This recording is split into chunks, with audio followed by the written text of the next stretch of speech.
Am I audible now? Yes, sir. Yes, sir. Okay. Okay. Okay. हा तर मी हे विचारत होतो. So the question was whether my English is not understandable. माझं English कोणाकोणाला समजत नाहीये किंवा जरा मला कळेल का की काय प्रॉब्लेम आहे माझ्या इंग्लिश मध्ये, काय म्हणजे काय होतंय नक्की, काय any problem with my English or my speaking is fast, some problem was written, I should clarify. कुणी मला सांगेल का की काय काय प्रॉब्लेम आहे? म्हणजे इंग्लिश मध्ये शिकवतोय तेच प्रॉब्लेम आहे का इंग्लिश मध्ये म्हणजे मी फास्ट बोलतोय ते प्रॉब्लेम आहे, काय प्रॉब्लेम आहे? Can anybody tell? Sir, students are saying you are speaking continuously English. Continuously English. Okay. So I should not speak continuously. That is one requirement. Okay. And you are in between lecture, you are not talking Marathi. So should I talk in Marathi? In between, sometime you should talk. I should talk. Okay. Okay. Okay. Anything else? Sir, pronunciation is also so fast. Okay. Pronunciation is fast. Pronunciation is fast means okay. Okay. Anything else? काय म्हणजे बाकी म्हणजे माझं English सगळ्यांना समजतंय का नाहीच समजत?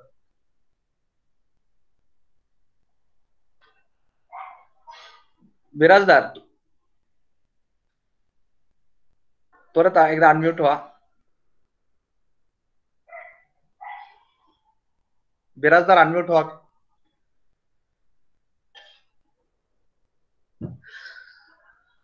हा, anybody else having any problem?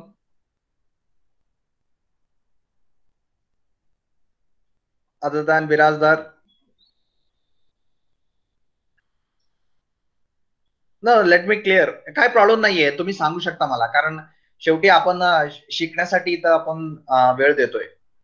and unless we can communicate with each other properly, there is no use, isn't it, in giving our time, everybody's time. आपले वेळ जर आपण इथं इन्व्हेस्ट करत असू तर आपल्याला एकमेकाला कम्युनिकेट व्यवस्थित करता आलं पाहिजे. तर कम्युनिकेशन मध्ये काय काय त्रुटी आहेत ते आपल्याला दूर करता आल्या पाहिजे. तर त्या दृष्टीनं मी विचारतोय. म्हणजे एक माझी आता रिक्वायरमेंट मला समजले की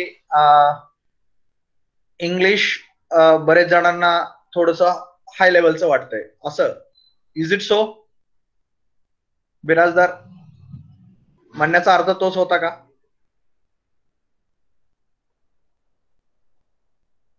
एनीबडी एल्स? कुणी सांगा की प्लीज, मला सांगा. हा, कुणी मला सांगा की प्लीज काय म्हणतोय मी ते मला क्लिअर करा की काय प्रॉब्लेम येतोय. कारण मला प्रॉब्लेम काय कळाल्याशिवाय मी तुमचा प्रॉब्लेम नाही सॉल्व्ह करू शकणार ना. हॅलो, हा शनी मिसाळ, हा बोला की. इंग्लिश फास्ट होते सर. काय होतंय? थोडस तुमचा आवाज तुटतोय, जरा रेंज मध्ये. इंग्लिश फास्ट होते जरा. फास्ट होतंय म्हणजे टीचिंग फास्ट होतंय का? टीचिंग फास्ट होतंय का बोलणं फास्ट होतंय? बोलणं फास्ट होतं सर. बोलणं फास्ट होतंय. मग मला बोलण्याचा स्पीड आहे तो कमी करायला पाहिजे. बरं, ठीक आहे. अजून काय प्रॉब्लेम? त्यामुळं बरेच जणांना समजत नाहीये, बरोबर?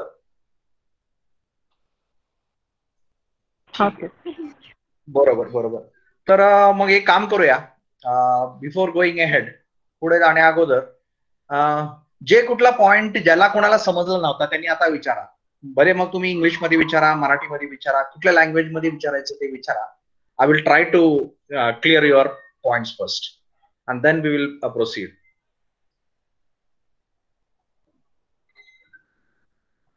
तुम्ही तुमचे पॉइंट्स मला विचारा.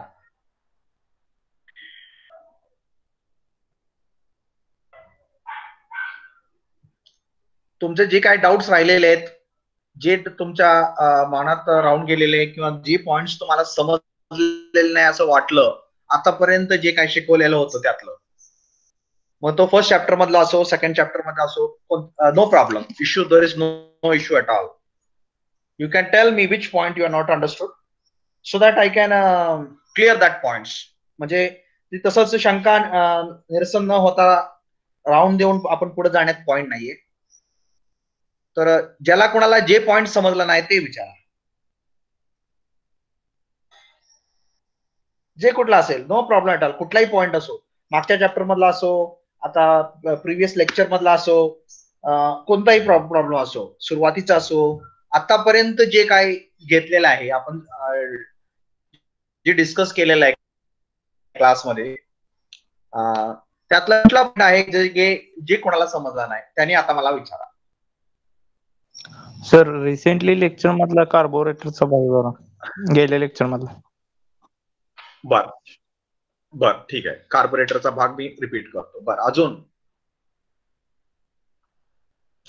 अजून कोणाला काही फर्स्ट चॅप्टर मधला काय प्रॉब्लेम आहे का ज्याला कोणाला समजला नाही असं? We will no problem, we will revise it, we will discuss once again. काही प्रॉब्लेम नाहीये मला. Any problem from first chapter? कुणालाही? बेसिकली मला माहित नाही का एवढे अटेंडन्स कमी आहे. Only 33 students present now in this lecture. 34 students out of 76 or 7. So हा, फर्स्ट चॅप्टर मधलं कुणाला, सगळ्यांना सगळं समजलंय का? कुणालाही काही समजलं नसेल, एखादा पॉइंट जे तुम्हाला असं वाटतंय की जे तुम्हाला समजलं नाही आणि मी रिपीट करावं असं वाटतं, असा पॉइंट आहे का? Can anybody tell? Is there any point in the first chapter which you think you are not understood? And I should explain once more. जो पॉइंट तुम्हाला समजलेला नाहीये आणि मी परत एकदा एक्सप्लेन करावं अशी गरज आहे, असे एखादा पॉइंट कोणाचा असेल तर ते मला सांगा. फर्स्ट चॅप्टर मधले कार्बोरेटर मी परत एकदा डिस्कस करतो, नो प्रॉब्लेम एट ऑल. कॉन फर्स्ट चॅप्टर कसं, मी प्रत्येक चॅप्टरच्या एंडला तुम्हाला परत परत विचारतोय मग की तुम्हाला समजलाय का? हा, तरी सुद्धा you can even put it in the chat, you can write it in the chat if you want, no problem. असा कोणता जी आहे की जे तुम्हाला समजलं नाही? After explaining the concept in English, same concept explain in Marathi also in short. But ठीक आहे, okay. Gaurav's suggestion accepted. Any other? First chapter. पहिल्या चॅप्टर मध्ये सगळ्यांना समजलंय का?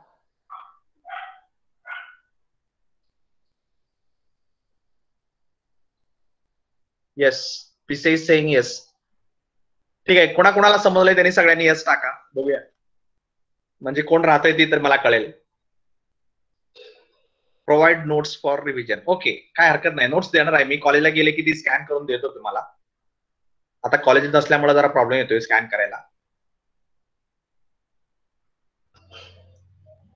Rahul Khadke, yes or no? Rahul Khadke, yes sir, yes yes. Yes, okay, no problem. चुकून तुम्ही D लिहिलं, no problem. हा, म्हणजे मला शॉर्टकट्स येत नाहीत. हा, ओके.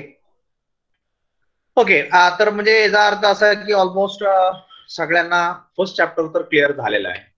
सेकंड चॅप्टर मध्ये येता थोडासा प्रॉब्लेम चालू झाला. ओके, आणि त्यात थोडस मी बोलताना फास्ट बोलतोय आणि ते माझं स्पीड कमी करायला हवं. Okay, no problem. आणि जे काय इंग्लिश मध्ये एक्सप्लेन करतोय ते परत थोडस मराठीमध्ये एक्सप्लेन करायला हवं. No problem. So, okay.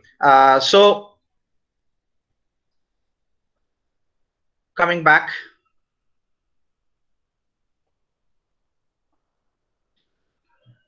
Carburettor पासून तुम्हाला डिस्कशन परत पाहिजे. ओके, तर कार्बोरेटर म्हणजे काय आहे? बेसिकली कार्बोरेटर म्हणजे एक डिव्हाइस आहे. कशासाठी वापरतो? तर आपल्याला असं एक डिव्हाइस पाहिजे. We want such a device which is going to prepare the mixture outside the engine. इंजिनच्या बाहेर, सिलेंडरच्या बाहेर आपल्याला मिक्सचर तयार करायचं आहे. कारण एसआय इंजिन मध्ये आपण मिक्सचर इंट्रोड्यूस करतोय. सक्शन स्ट्रोक मध्ये मिक्सचर इंट्रोड्यूस करतोय. So we are suppose to introduce the mixture into the combustion chamber. So in order to introduce the mixture, it has to be first prepared. पहिल्यांदा ते तयार करायला पाहिजे. आता तयार करायचं म्हटलं तर आपल्याकडे त्याच्यासाठी एक डिव्हाइस पाहिजे आणि त्या डिव्हाइसचं नाव आहे कार्बोरेटर. मग आपण काय म्हणालो की कार्बोरेटर मध्ये आपण काय करतो?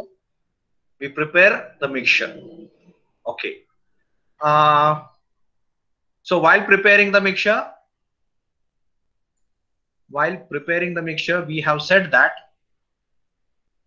1 minute, I will go back.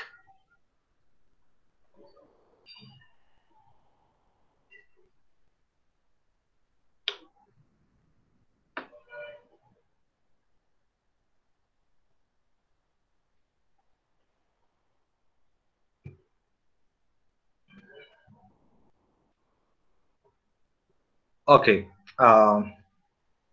Simple carburettor. आपण इथं काय म्हणालो की एक होमोजिनियस मिक्सचर आपल्याला तयार करायचं आहे. आता होमोजिनियस मिक्सचर का? कारण आपल्याला स्पार्क प्लग न ते इग्नाइट करायचं. बरोबर, कारण आपण ज्या वेळेला इंजिन बद्दल बोलतो त्यावेळेला आपण काय म्हणतो की during suction we introduce the mixture and at the end of the compression stroke we ignite it with the spark plug. बरोबर, म्हणजे कॉम्प्रेशन स्ट्रोकच्या शेवटी आपण त्याला स्पार्क देतोय, इग्नाइट करतोय, पेटवतोय आणि ती पेटवण्यासाठी आपण काय वापरलं? स्पार्क प्लग वापरला. So a spark plug is used to burn this particular mixture and therefore we require a homogeneous mixture. आता ही होमोजिनियस मिक्सचर तयार करण्यात आपल्याला डिफिकल्टी काय आली, अडचण काय आली? तर आपल्याला हे होमोजिनियस मिक्सचर तयार करताना आपल्याला डिफिकल्टी ही आली की आपल्याला एक फ्लुइड जे आहे, आपल्याला दोन फ्लुइड आहेत, एक एअर आहे आणि दुसरं आहे ते फ्युएल आहे. हे दोन मिक्स करायचं आहे आणि हे दोन मिक्स करत असताना आपल्याला मिक्सिंग करत असताना आपल्याला फर्स्ट चॅप्टरचं रिव्हिजन पण पाहिजे असं बऱ्याच जणांचं म्हणणं आहे. Revise first chapter. बर ओके,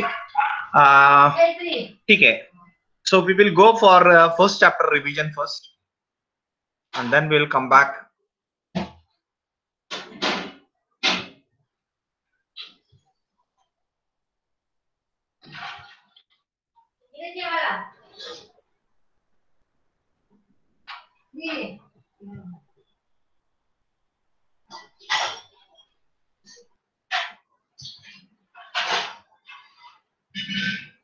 Okay, तर आपण सिलेबस डिस्कस केला, बुक्स डिस्कस केले, सिलेबस चॅप्टर डिस्कस केला. चॅप्टर मध्ये काय काय डिस्कस केलं? पहिल्यांदा सांगितले की engine, there is something called as an engine. What is the engine? Basically we have defined here. So engine is a device which helps in converting the heat into thermal energy and then into mechanical work. आणि heat engine आपण हे पाहिलं. What is heat engine we discussed. Thermodynamically असं असतं. Then we have external and internal combustion engine. ज्याच्या cylinder मध्ये आपल्याला वर्कचं conversion होतंय त्याला आपण इंटरनल कंबशन इंजिन म्हणतो. आणि ज्याच्या सिलेंडरच्या बाहेर ज्याचं कंबशन होतंय त्याला आपण एक्सटर्नल कंबशन म्हणतो. Then we discussed about so many parts. प्रत्येक पार्ट आपण डिस्कस केला, लिस्ट केलं. सिलेंडर ब्लॉक म्हणजे काय? So it is basically the basic infrastructure. जो बेसिक इन्फ्रास्ट्रक्चर आहे ज्याच्यावरती आपण सगळं बिल्ड करणार आहे. म्हणजे जसं बिल्डिंग बांधताना आपल्याला एक सळ्यांचा आणि पिल्लर आणि बीम्सचा जसं सांगाडा तयार करायला लागतो आणि त्याच्यावरती परत पूर्ण बिल्डिंग हे होतं, तसं हे बेसिक सांगाडा आहे, बेसिक इन्फ्रास्ट्रक्चर आहे ज्याच्यावरती आपलं पूर्ण इंजिन कन्स्ट्रक्ट होणार आहे. त्याचं मटेरियल कुठलं आहे पण डिस्कस केलं. तर त्या ह्याच्यामध्ये आतमध्ये होल्स असतात आणि आपण त्याला सिलेंडर म्हणतोय. करस्पॉन्डिंग टू सिलेंडर डायमीटर ते जे काही आपण डिझाईन केले त्या पद्धतीने आपण त्याला वापरतो. त्यासाठी आपण कुठलंही हलकं मटेरियल जनरली लेस वेट असलेलं मटेरियल वापरणार. So it can be grey cast iron, aluminium, alloy, anything. वेगवेगळ्या टाईपचे इंजिन आहेत. रोटर इंजिन आहे, 3 सिलेंडर इंजिन आहे, corresponding to the engine cylinder arrangement. तसंच वँकल इंजिन सुद्धा आहे. सो द वँकल इंजिन आपण हा कन्सेप्ट डिस्कस केला. हा जो रोटर असतो तो फिरत राहतो आणि ही जी गॅप आहे ती कंबशन चेंबर सारखी वर्क करते. तर आता इथं इनलेट आहे, इथं इनलेट या साईडला इनलेट आलं, मिक्सर आलं. इथं जसं ही बाजू ज्या वेळेला इथं येईल त्यावेळेला इथं तुम्हाला दिसेल की इथं एकदम गॅप कमी आहे, म्हणजे ते कॉम्प्रेस झालेलं आहे. आणि कॉम्प्रेस झालेलं आहे इथं स्पार्क प्लग तुम्हाला दिसतील. त्या स्पार्क प्लग न ते तुम्हाला फायर करायचं आहे. आता इथं 2 स्पार्क प्लग तुम्हाला दिसतेत कारण ह्याची लेंथ खूप जास्त आहे आणि त्यामुळे इथलं मिक्सर बर्न करण्यासाठी इथे एक आणि इथलं मिक्सर बर्न करण्यासाठी इथे एक, असं 2 प्रकारे त्यांनी अरेंजमेंट केलेलं आहे. So depends on the length. कारण एकच इथं वापरलं तर ते इथलं मिक्सर बर्न करू शकणार नाही आणि तोपर्यंत हा रोटर आहे तो इकडे जाईल, म्हणजे इथलं मिक्सर तसंच अनबर्न जाईल. किंवा इथं प्रोव्हाइड केलं तर इथलं मिक्सर बर्न होणार नाही. So such problems will be there and they have provided. आणि तो इकडं जसं इकडे सरकत जाईल तसं तो हा गॅप वाढत जाईल आणि इथं पूर्ण एक्सपांड होईल. म्हणजे इकडं कॉम्प्रेस होतोय, इकडं या कंडिशन मधून या कंडिशन मध्ये येताना कॉम्प्रेस होतोय आणि या कंडिशन मधून या कंडिशन मध्ये येताना एक्सपांड होतोय. असं हा रोटर फिरत असताना त्याचं कॉम्प्रेशन आणि एक्सपान्शन होत राहतं आणि करस्पॉन्डिंगली द कंबशन. आणि एका वेळेला इथं त्याला 3 साइड असल्यामुळे, या रोटरला 3 साइड असल्यामुळे 3 सायकल सायमल्टेनियसली चालू राहतात. बरोबर. आता या सायकल मध्ये आता सक्शन झालेलं आहे, या सायकल मध्ये एक्झॉस्ट झालेला आहे आणि या सायकल मध्ये आता कंबशन चालू आहे. So this was वँकल engine. हे कन्स्ट्रक्शनल डिटेल जसं आपल्याला सिलेंडर हेड दिसतोय, ह्याच्यामध्ये हा इनलेट पाथ दिसतोय, इनलेट मॅनिफोल्ड दिसतोय, परत वॉल ऑपरेटिंग सिस्टम दिसते. इथं तुम्हाला हा कॅम्पशाफ्ट दिसतोय. कॅम्पशाफ्टच्या पुढे इकडे तुम्हाला इथं काय म्हणते ते इथं कॅम्प्स आहेत आणि इथं हे तुमचे पुशरॉड आहे. हे पुशरॉड इथं टॅपेट अरेंजमेंट आहे, रॉकर अरेंजमेंट आहे. हे रॉकर युज करून आपल्याला हे वॉल्स आहे ते ओपन करत असतो. तर याचं रोटरी मोशन आहे ते ट्रान्सलेटरी मोशन मध्ये कन्वर्ट होऊन या रॉकरला जाते आणि हे रॉकर वापरून आपण हे वॉल्स ओपन किंवा क्लोज करणार आहे. बरोबर. सो आणि हे सिलेंडर तुमचं आणि हे पिस्टन आहे. आणि इथं तुम्हाला अजूनही गॅप्स दिसतील, ही निळे गॅप्स दिसत आहेत, ही सगळे कुलिंग वॉटर जॅकेट स्पेस आहे. याच्यामधून कुलिंग वॉटर फ्लो होतोय जेणेकरून इंजिन कूल करायला आपल्याला पाणी लागतं. परत हे दिसतंय ते तुम्हाला सिलेंडर हेड आहे. हेड मधून हा वॉल्स दिसत आहेत. एक मोठा वॉल आहे तो इनलेट वॉल आहे, एक छोटा वॉल आहे तो एक्झॉस्ट वॉल आहे आणि तुम्ही हा सिलेंडर हेड खालच्या बाजूने बघताय. This is the bottom side of it.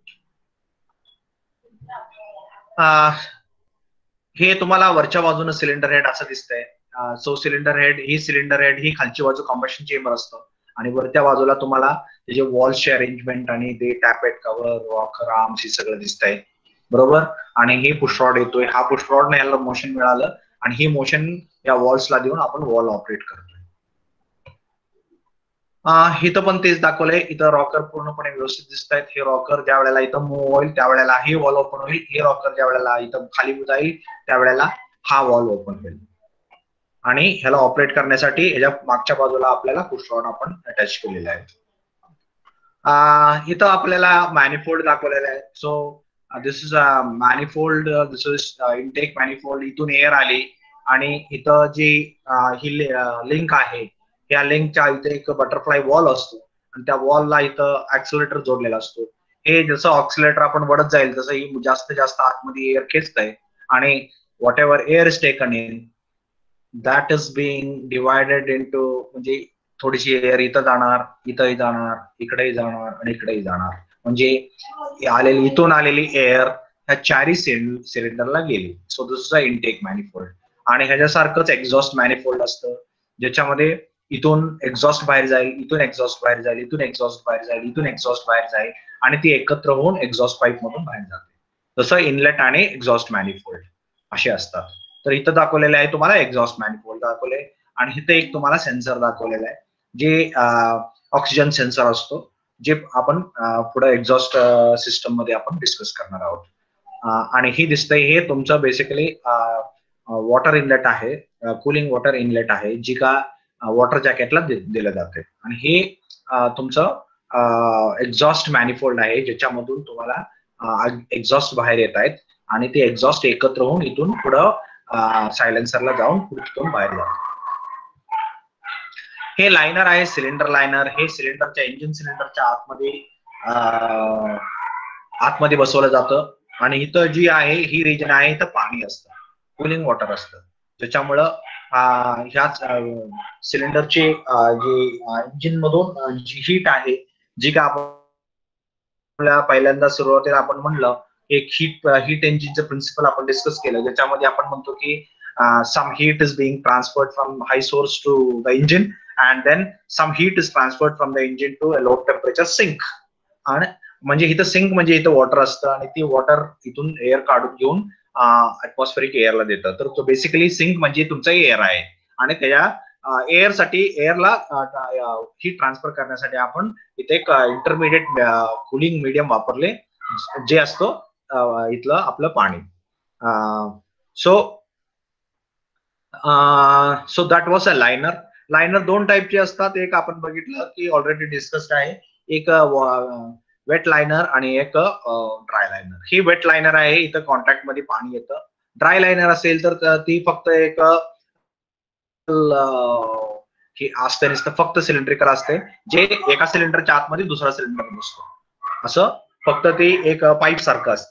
म्हणजे त्या एका सिलेंडरच्या आतमध्ये एक पाईप जसं बसल्यानंतर कसं दिसतं तसं तेच बसतं. म्हणजे तिथं काय होतं की मेटल टू मेटल कॉन्टॅक्ट होतं, म्हणजे सिलेंडरच्या मटेरियलला डायरेक्ट लायनरचा मटेरियलचा कॉन्टॅक्ट येतो. म्हणजे इथून हीट सिलेंडरला जाईल आणि सिलेंडर मधून पुढे ते कुलिंग वॉटर जॅकेट वगैरे वगैरे जाईल.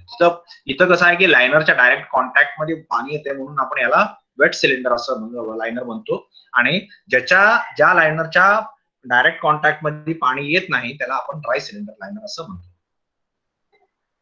हे पिस्टन पिन आहेत, हे पिस्टनच्या कनेक्टिंग रॉडच्या स्मॉल एंडला कनेक्ट केलेले आहे आणि स्मॉल एंडला आपण इथं आपल्याला ही पिस्टन पिन दिसतील. So it is connected over here which is preferably cylindrical shaft, ज्याच्यावरती स्मॉल एंड कनेक्ट केला जातो. त्याला आपण गजन पिन असं सुद्धा म्हणतो.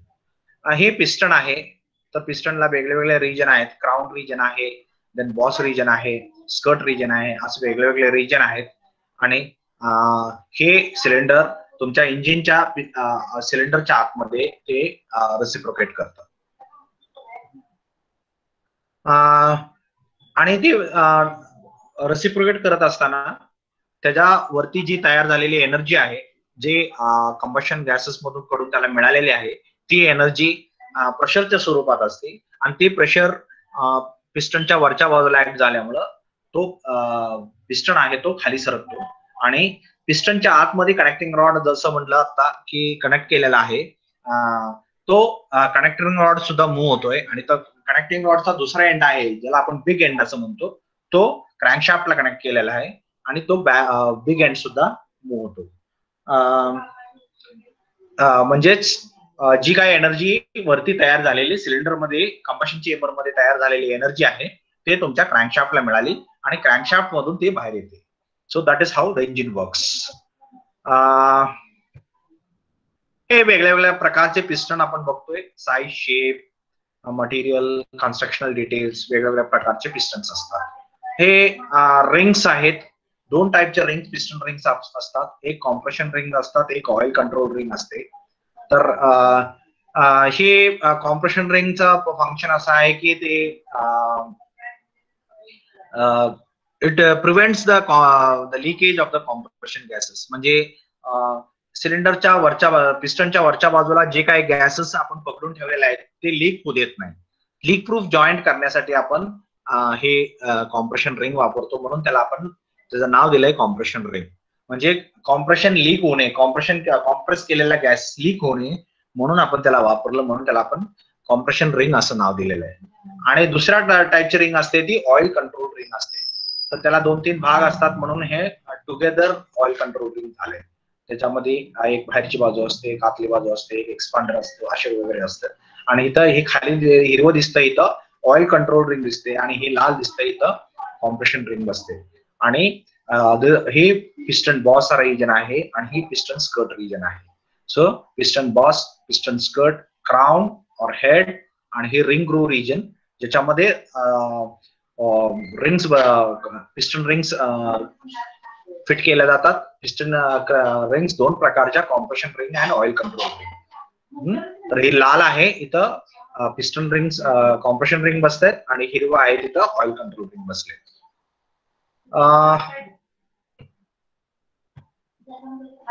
हे कनेक्टिंग रॉड आहे.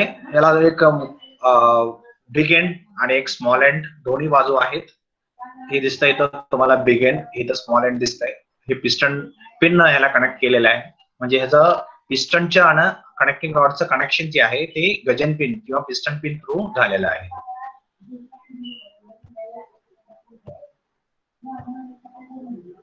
वेगवेगळ्या प्रकारचे कन्स्ट्रक्शनल डिटेल्स आहेत. जे how they are connected, shape कशी आहे तिचा, ह्याला सेंट्रल भाग दिसतोय, हे जे कन्स्ट्रक्शनल डिटेल कसं आहे, त्याचा क्रॉस सेक्शन कसा आहे, अशा बेसिसवरती त्याला वेगवेगळे क्लासिफाय केलेलं आहे. हे तुमच्या पिस्टन पिस्टन कनेक्टिंग रॉड आणि क्रँकशाफ्टचं जे कनेक्शन आहे ते कनेक्शन आपण असं डिसेंबल करून तुम्हाला दाखवलेलं आहे या फिगर मध्ये. तर हा तुमचा सिलेंडर ब्लॉक आहे, हे कॅम्पशाफ्ट आहे, हे क्रँकशाफ्ट आहे, हे ऑइल पंप असतं ते खाली असतं जे ऑइल पंप करतंय. हे बेसिक मेन बेअरिंग्स आहेत. हे या क्रँकशाफ्ट वरती बसवले जातात मेन बेअरिंग्स. आणि ह्याच्या क्रँकला म्हणजे ही जी लाल पोर्शन दिसतंय ही लाल, याला क्रँक पिन म्हणतात. ह्या क्रँक पिनला ही जी बिग एंड आहे कनेक्टिंग रॉडचा हा इथं जाऊन कनेक्ट होतो. ओके. आणि दुसरा एंड आहे तो पिस्टनच्या आतमध्ये आणि तो ह्याच्या सिलेंड्रिकल होल म्हणजे सिलेंडर मध्ये बसतो. ओके. सो ज्या वेळेला पिस्टन मूव्ह होईल त्यावेळेला क्रँकशाफ्ट सुद्धा मूव्ह होतो. इंजिन बेअरिंग्स जनरली आपण म्हणलो की इथं आपण बघितलं आता कसे आहेत ते. इथं असे असतात, हे पेडेस्टल टाइप ऑफ बेअरिंग असतं जे अगेन तुम्ही मशीन ड्रॉइंग मध्ये शिकणार आहे. पेडेस्टल बेअरिंग कसं असतं त्याला जर्नल बेअरिंग पण आपण एक नाव आहे. तर जर्नल बेअरिंग मध्ये काय असतं की बेअरिंगचे आपण बेअरिंग म्हणलं की आपल्या डोळ्यासमोर येतं की ते त्यात बॉल्स असतात आणि ते आतमध्ये फिरतात वगैरे. तर ह्या जर्नल बेअरिंग आपण ज्याला म्हणतो त्या बेअरिंग मध्ये त्याला बॉल्स नसतात.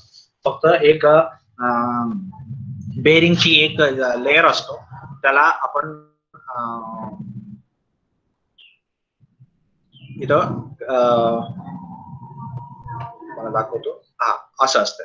सो हे ऍक्च्युली बेअरिंग झालं बरोबर. हे इथं बघा कनेक्ट केलंय आणि हा तुमचा बिग एंड आहे. तर या बिग एंडच्या आतमध्ये हा बेअरिंग कनेक्ट केलाय. हे lower half of the bearing आणि तसं वरचा हाफ असतो, अप्पर हाफ पण असतो. आणि हे दोन्ही इथं कनेक्ट केल्यानंतर हे बेअरिंगचं काम करतंय. ओके. ह्याला जर्नल बेअरिंग म्हणतात. म्हणजे इथं बॉल्स वगैरे नसतात. इथं फक्त ही एक ह्यालाच आपण डायरेक्टली बेअरिंग म्हणतो.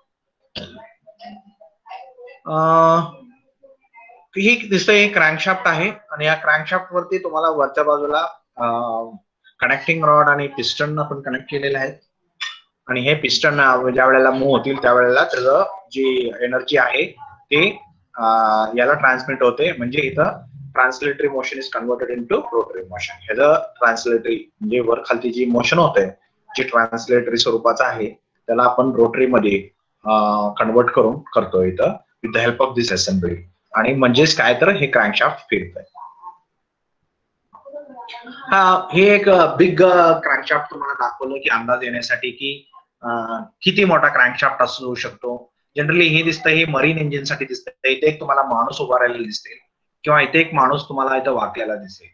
तर एवढं मोठं त्याची साईज असू शकते. ओके, एवढे मोठ्या साईजची क्रँकशाफ्ट असू शकतं जे का जनरली मरीन इंजिन्स मध्ये वापरतात. म्हणजे एका क्रँक वेबच्या साईजच्या माणसाच्या साईजची क्रँक वेब दिसते तुम्हाला इथं. हा माणूस इथं वाकलेला आहे आणि या माणसाच्या साईजचे म्हणजे जवळजवळ इथं आणि हा उभा राहिल्यानंतर हे जवळजवळ ह्याची हाईट आणि ह्या शाफ्टची हाईट जवळजवळ एकसारखी आलेली आहे. म्हणजे एवढ्या हाईटचं जवळजवळ ते शाफ्ट आहे.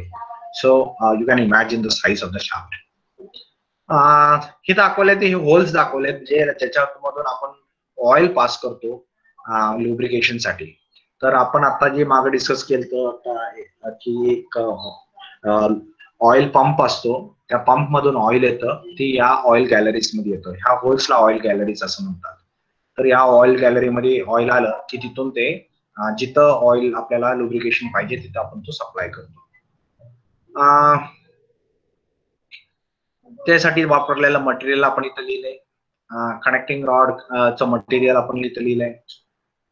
परत इथं आपण त्याचे डिफरंट पार्ट्स लिहिले. तर मेन जर्नल्स असं म्हणतो. जर्नल बेरिंग आता जी म्हणालो मेन जर्नल्स आपण त्याला म्हणतोय. इथं जी जर्नल्स असतात आणि इथं होल्स दिसते तुम्हाला. ह्या होल्स मधून ऑइल पास होतंय ज्याच्यामध्ये आपण आता ऑइल गॅलरीज असं म्हणालो. ही होल इथं कनेक्टेड आहे, ही होल इथं कनेक्टेड आहे, ही होल इथं कनेक्टेड आहे. असं प्रत्येक होल एकामेकाला कनेक्टेड असतं.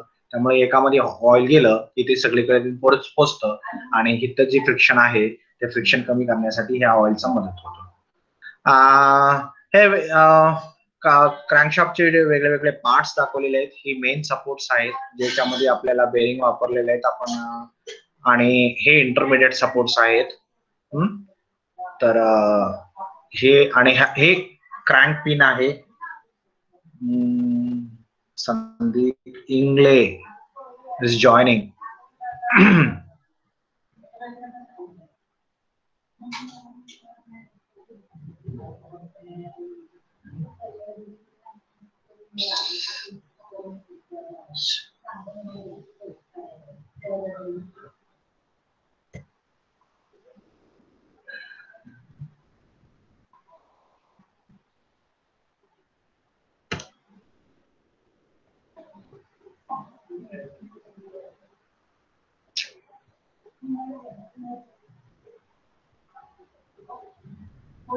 Okay, back. हे क्रँकशाफ्ट आपण डिस्कस करत होतो. हे वेगळ्या वेगळ्या प्रकारचे क्रँकशाफ्ट तुम्हाला दिसतील. त्याच्यामध्ये आपण हे क्रँकशाफ्टची साईज आहे, शेप आहे, त्याचं कनेक्शन कसं केलं जातं हे सगळं आपण इथे बघतोय. हे क्रँक पिन रिजन आहे ज्याच्यामध्ये आपल्याला क्रँक पिनला big end of the connecting rod connect केलेला आहे. ही स्मॉल एंड इथं आहे ज्या आतमध्ये गेलेला आहे आणि पिस्टन आहे. ही अशा प्रकारे क्रँकशाफ्टचं आणि पिस्टनचं कनेक्शन कनेक्टिंग रॉडच्या मार्फत होते आणि हे वेगवेगळ्या प्रकारचे कनेक्टिंग क्रँकशाफ्ट आहेत. हे तर आपण वॉल ऑपरेटिंग मेकॅनिझम डिस्कस केलं. हे वॉल आहे आणि ह्याला आपल्याला ऑपरेट करायचं आहे. तर बेसिकली या रिजनला आपण वॉल सीट असं म्हणतोय ज्याच्यामध्ये आपल्याला वॉल बसतं. ही बेसिकली वॉल आहे. तर ही वॉल इथं बसलं की ती वॉल क्लोज झालं. हे इथून खाली गेलं म्हणजे इथं गॅप आला की हे ओपन झालं. आता हे ओपन किंवा क्लोज करण्यासाठी आपल्याला इथे एक स्टेम दिलेली आहे. हे वॉल स्टेम म्हणतो आणि इथं आहे त्याला वॉल टिप म्हणतो. तर या वॉल स्टेमच्या बाजूला इथे एक स्प्रिंग बसवले त्याला वॉल स्प्रिंग म्हणतो आणि इथं एक स्प्रिंग रिटेनर बसवलेला असतो म्हणजे त्या स्प्रिंगला तिथं पकडून ठेवण्यासाठी. त्या स्प्रिंग रिटेनरच्या मदतीनं ही जी स्प्रिंग आहे ती तिथं जाग्यावर राहते आणि कंटिन्युअसली त्याला कॉम्प्रेशन मध्ये ठेवते, म्हणजेच हे क्लोज मध्ये राहतं. So wall remains always closed. इथं वॉल क्लोज राहतो अंटिल वी प्रेस इट. जोपर्यंत आपण त्याला खाली दाबत नाही तोपर्यंत ते क्लोज कंडिशन मध्ये राहतं. म्हणजे ऑलवेज नेहमी वॉल हे क्लोज कंडिशन मध्ये असतं. आणि जे क्लोज्ड वॉल आहे त्याला आपण ओपन करण्यासाठी आपण काय करतोय, हे रॉकर वापरून त्याला इथं टिपला दाबतोय. वॉल टिपला आपण त्याला खाली दाबतोय. हे खाली दाबलं की हे वॉल सीट पासून हे वॉल आहे ती लांब गेलं, म्हणजे इथं गॅप तयार झाला आणि वॉल ओपन झाला. मग आता गॅसेस आपल्याला ह्या वॉलच्या अक्रॉस फ्लो होऊ शकतात आणि ते मॅनिफोल्ड मध्ये येऊ शकतात. हे झालं तुमचं रॉकर, बरोबर आहे. तर हे रॉकर एका शाफ्ट वरती फल्क्रम दिलेला असतो, त्याला रॉकर बेरिंग, इथे एक बेरिंग वापरलेलं असतं आणि इथे एक शाफ्ट असतो. आणि दुसरा एंड आहे तो आपण पुशरॉड ला कनेक्शन दिलेला आहे आणि पुशरॉड त्याला वरती ढकलतो. मग ज्या वेळेला पुशरॉड त्याला वरती ढकलतो त्यावेळेला ही एंड खाली जाणार आणि ती ऑपरेट होणार. आणि ह्याला वरती ढकलण्यासाठी आपल्याला इथं काय आहे की हा फॉलोवर आहे, ह्याला रोलर फॉलोवर असं म्हणतात, की रोलर आहे. आणि हा रोलर ही जी कॅम आहे ह्याला कॅम म्हणतो आपण. ह्या कॅमच्या वरती हे रोलर नेहमी असतो. मग हे ज्या वेळेला कॅमचं लोब वरच्या बाजूला येईल, म्हणजे हे साईनाथ खराडे, ओके, ही कॅमची लोब ज्या वेळेला इथं येईल त्यावेळेला ह्याला पुश वरती केलं की कॅम लोब पास होऊन गेलं की हे परत खाली येईल. सो हे वरती खाली होत राहते, याला पुश रॉड असं नाव आहे. आणि ह्या पुश रॉडनं आपण ह्या रॉकरला मोशन देतोय. आणि रॉकर मध्ये हे ट्रान्सलेटरी जे मोशन आहे हे वरच्या बाजूला मूव्ह झालं की हे दुसरी एंड आहे ती खालच्या बाजूला मूव्ह होते, आणि जेणेकरून आपल्याला हे वॉल आपण पुश करून ते वॉल ओपन करतोय. तर ह्याला आपण वॉल ऑपरेटिंग मेकॅनिझम असं म्हणतो. आणि ही जी दिसतंय ते कॅमशाफ्ट आहे आणि हे दिसतंय ते हे क्रँकशाफ्ट आहे. तर क्रँकशाफ्ट आपल्याला एनर्जी तयार करतोय माहिती आहे आपल्याला इंजिन मध्ये, आणि त्याच्याकडून आपण एनर्जी कोणाला घेतली, कॅमशाफ्टला घेतली. आणि कॅमशाफ्ट थ्रू ही वॉल ऑपरेटिंग मेकॅनिझम ऑपरेट केलं. म्हणजे मेन क्रँकशाफ्ट मध्ये आहे तीच एनर्जी आपण ह्याला देतोय आणि ह्याचा वापर करून आपण कॅम ऑपरेट करतोय. हे वेगवेगळ्या प्रकारचे वॉल्स आहेत, त्याचे स्टेमचे, वॉलचे shape, size, material, constructional details या बेसिसवरती आपल्याला वेगवेगळ्या प्रकारचे वॉल्स तुम्हाला इथे दाखवलेले आहेत. त्याचं मटेरियल इथं डिस्कस केलंय, फॉस्फरस ब्रॉन्झ आहे, मोनल मेटल आहे. So all this things we are going to use. Pushrod mechanism कसं वर्क करतं हे तो दाखवलंय. हा तुमचा कॅम लॉब झाला. कॅम लॉब ज्या वेळेला वरती येईल त्यावेळेला हा फॉलोवर आहे, ह्या फॉलोवरला पुश केलं की हा रॉकरच्या ही बाजू आहे ही वरती येणार, त्यावेळेला ही बाजू खालती जाणार, ही बाजू खालती गेली की वॉल खाली पुश केला गेला. That is how it operates. तेच परत इथं दाखवलंय एक वेगळ्या प्रकारे समजण्यासाठी. हा पुशरॉड झाला, ही बाजू वरती गेली, ही तुमचा रॉकर झाला. हे रॉकरला आपल्याला सपोर्ट दिलाय इथं शाफ्टनं, फल्क्रम. तर हा फल्क्रम आहे. फल्क्रम म्हणजे इथं सपोर्ट असतो. सो ह्या फल्क्रमचे ही वरती गेलं की नाव दिस गोज डाऊन, ही खालती जाणार. आणि ही खालती गेलं की या वॉलला हे पुश करतंय, आणि ह्या वॉलला पुश केलं की ही ओपन करतंय. शिअर हे कसं ऑपरेट होतं, हे ओव्हरहेड क्रँकशाफ्ट असेल तर ते कसं ऑपरेट होतं हे दाखवलंय. इथं हे क्रँकशाफ्ट आहे, क्रँकशाफ्टला चेन वापरलेले आहे आणि चेन थ्रू याला ड्राईव्ह दिलेले आहे, कॅमशाफ्टला ड्राईव्ह दिलेले आहे. आणि हे कॅमशाफ्ट वापरून आपण इथं डबल ओव्हरहेड कॅमशाफ्ट दिसतायत. एक आपण एक टाईपच्या वॉलसाठी, एक्झॉस्ट वॉलसाठी, एक इनलेट वॉलसाठी, असे दोन वेगळे वेगळे वापरले. तर डबल ओव्हरहेड कॅमशाफ्ट आपण इथं वापरलेले आहेत. हे कॅमशाफ्ट असे दिसत आहेत तुम्हाला. ह्याला सपोर्ट असतो, म्हणजे मध्ये सपोर्ट द्यावा लागतो, आणि दुसरी बाजू असते ते दुसरं असतं ते कॅमलोब्स असतात. तर इथं या सपोर्टच्या आणि या सपोर्टच्या मध्ये तुम्हाला इथं ही कॅमलोब दिसते. हे दोन कॅमलोब एका सिलेंडरसाठी लागतात, एक इनलेट वॉलसाठी, एक एक्झॉस्ट वॉलसाठी. तर ही दोन आहे ती एक ह्यासाठी, तर तिथं दोन असतील. ही त्याचा सपोर्ट, त्यानंतर ही दोन, त्याच्यानंतर इथं दोन, त्यानंतर एक सपोर्ट, इथं दोन आणि इथं दोन. ओके, इथं सपोर्ट.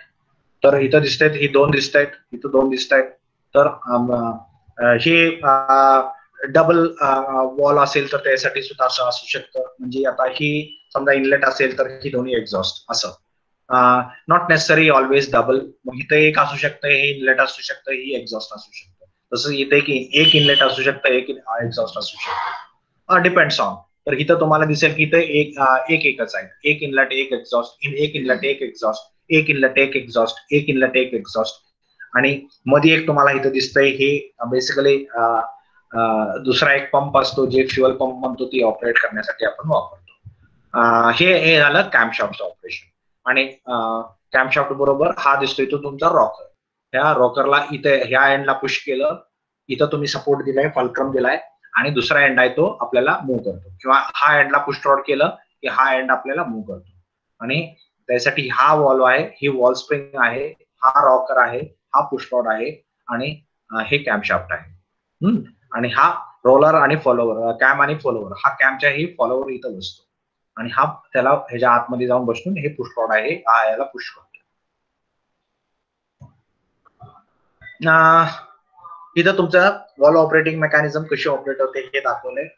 बेसिकली ही क्रँकशाफ्ट, हे टूथड बेल्ट म्हणतात, ह्याला टूथड बेल्ट म्हणतात. ही बेल्ट वापरले आणि ही कॅम्पशाफ्ट आपण रोटेट केले, मूव्ह केले. तर ही अशा प्रकारे मूव्ह झाले. एक क्रँकेस म्हणजे खालची बाजू इंजिनच्या. ही फ्लायव्हील आहे. फ्लायव्हील आपण क्रँकशाफ्टच्या एंडला आपण कनेक्ट करतो. इथं टीथ दिसतात तुम्हाला.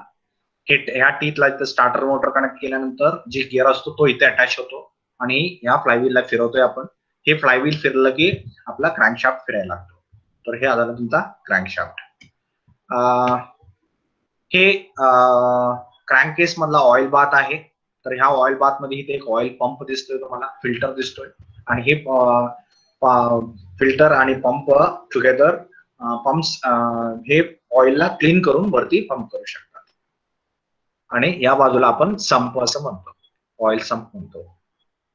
सॉरी, हे फ्युअल टँक आहे. हे फ्युअल टँक आणि लिफ्ट पंप आहे. ओके, हा रेडिएटर आहे.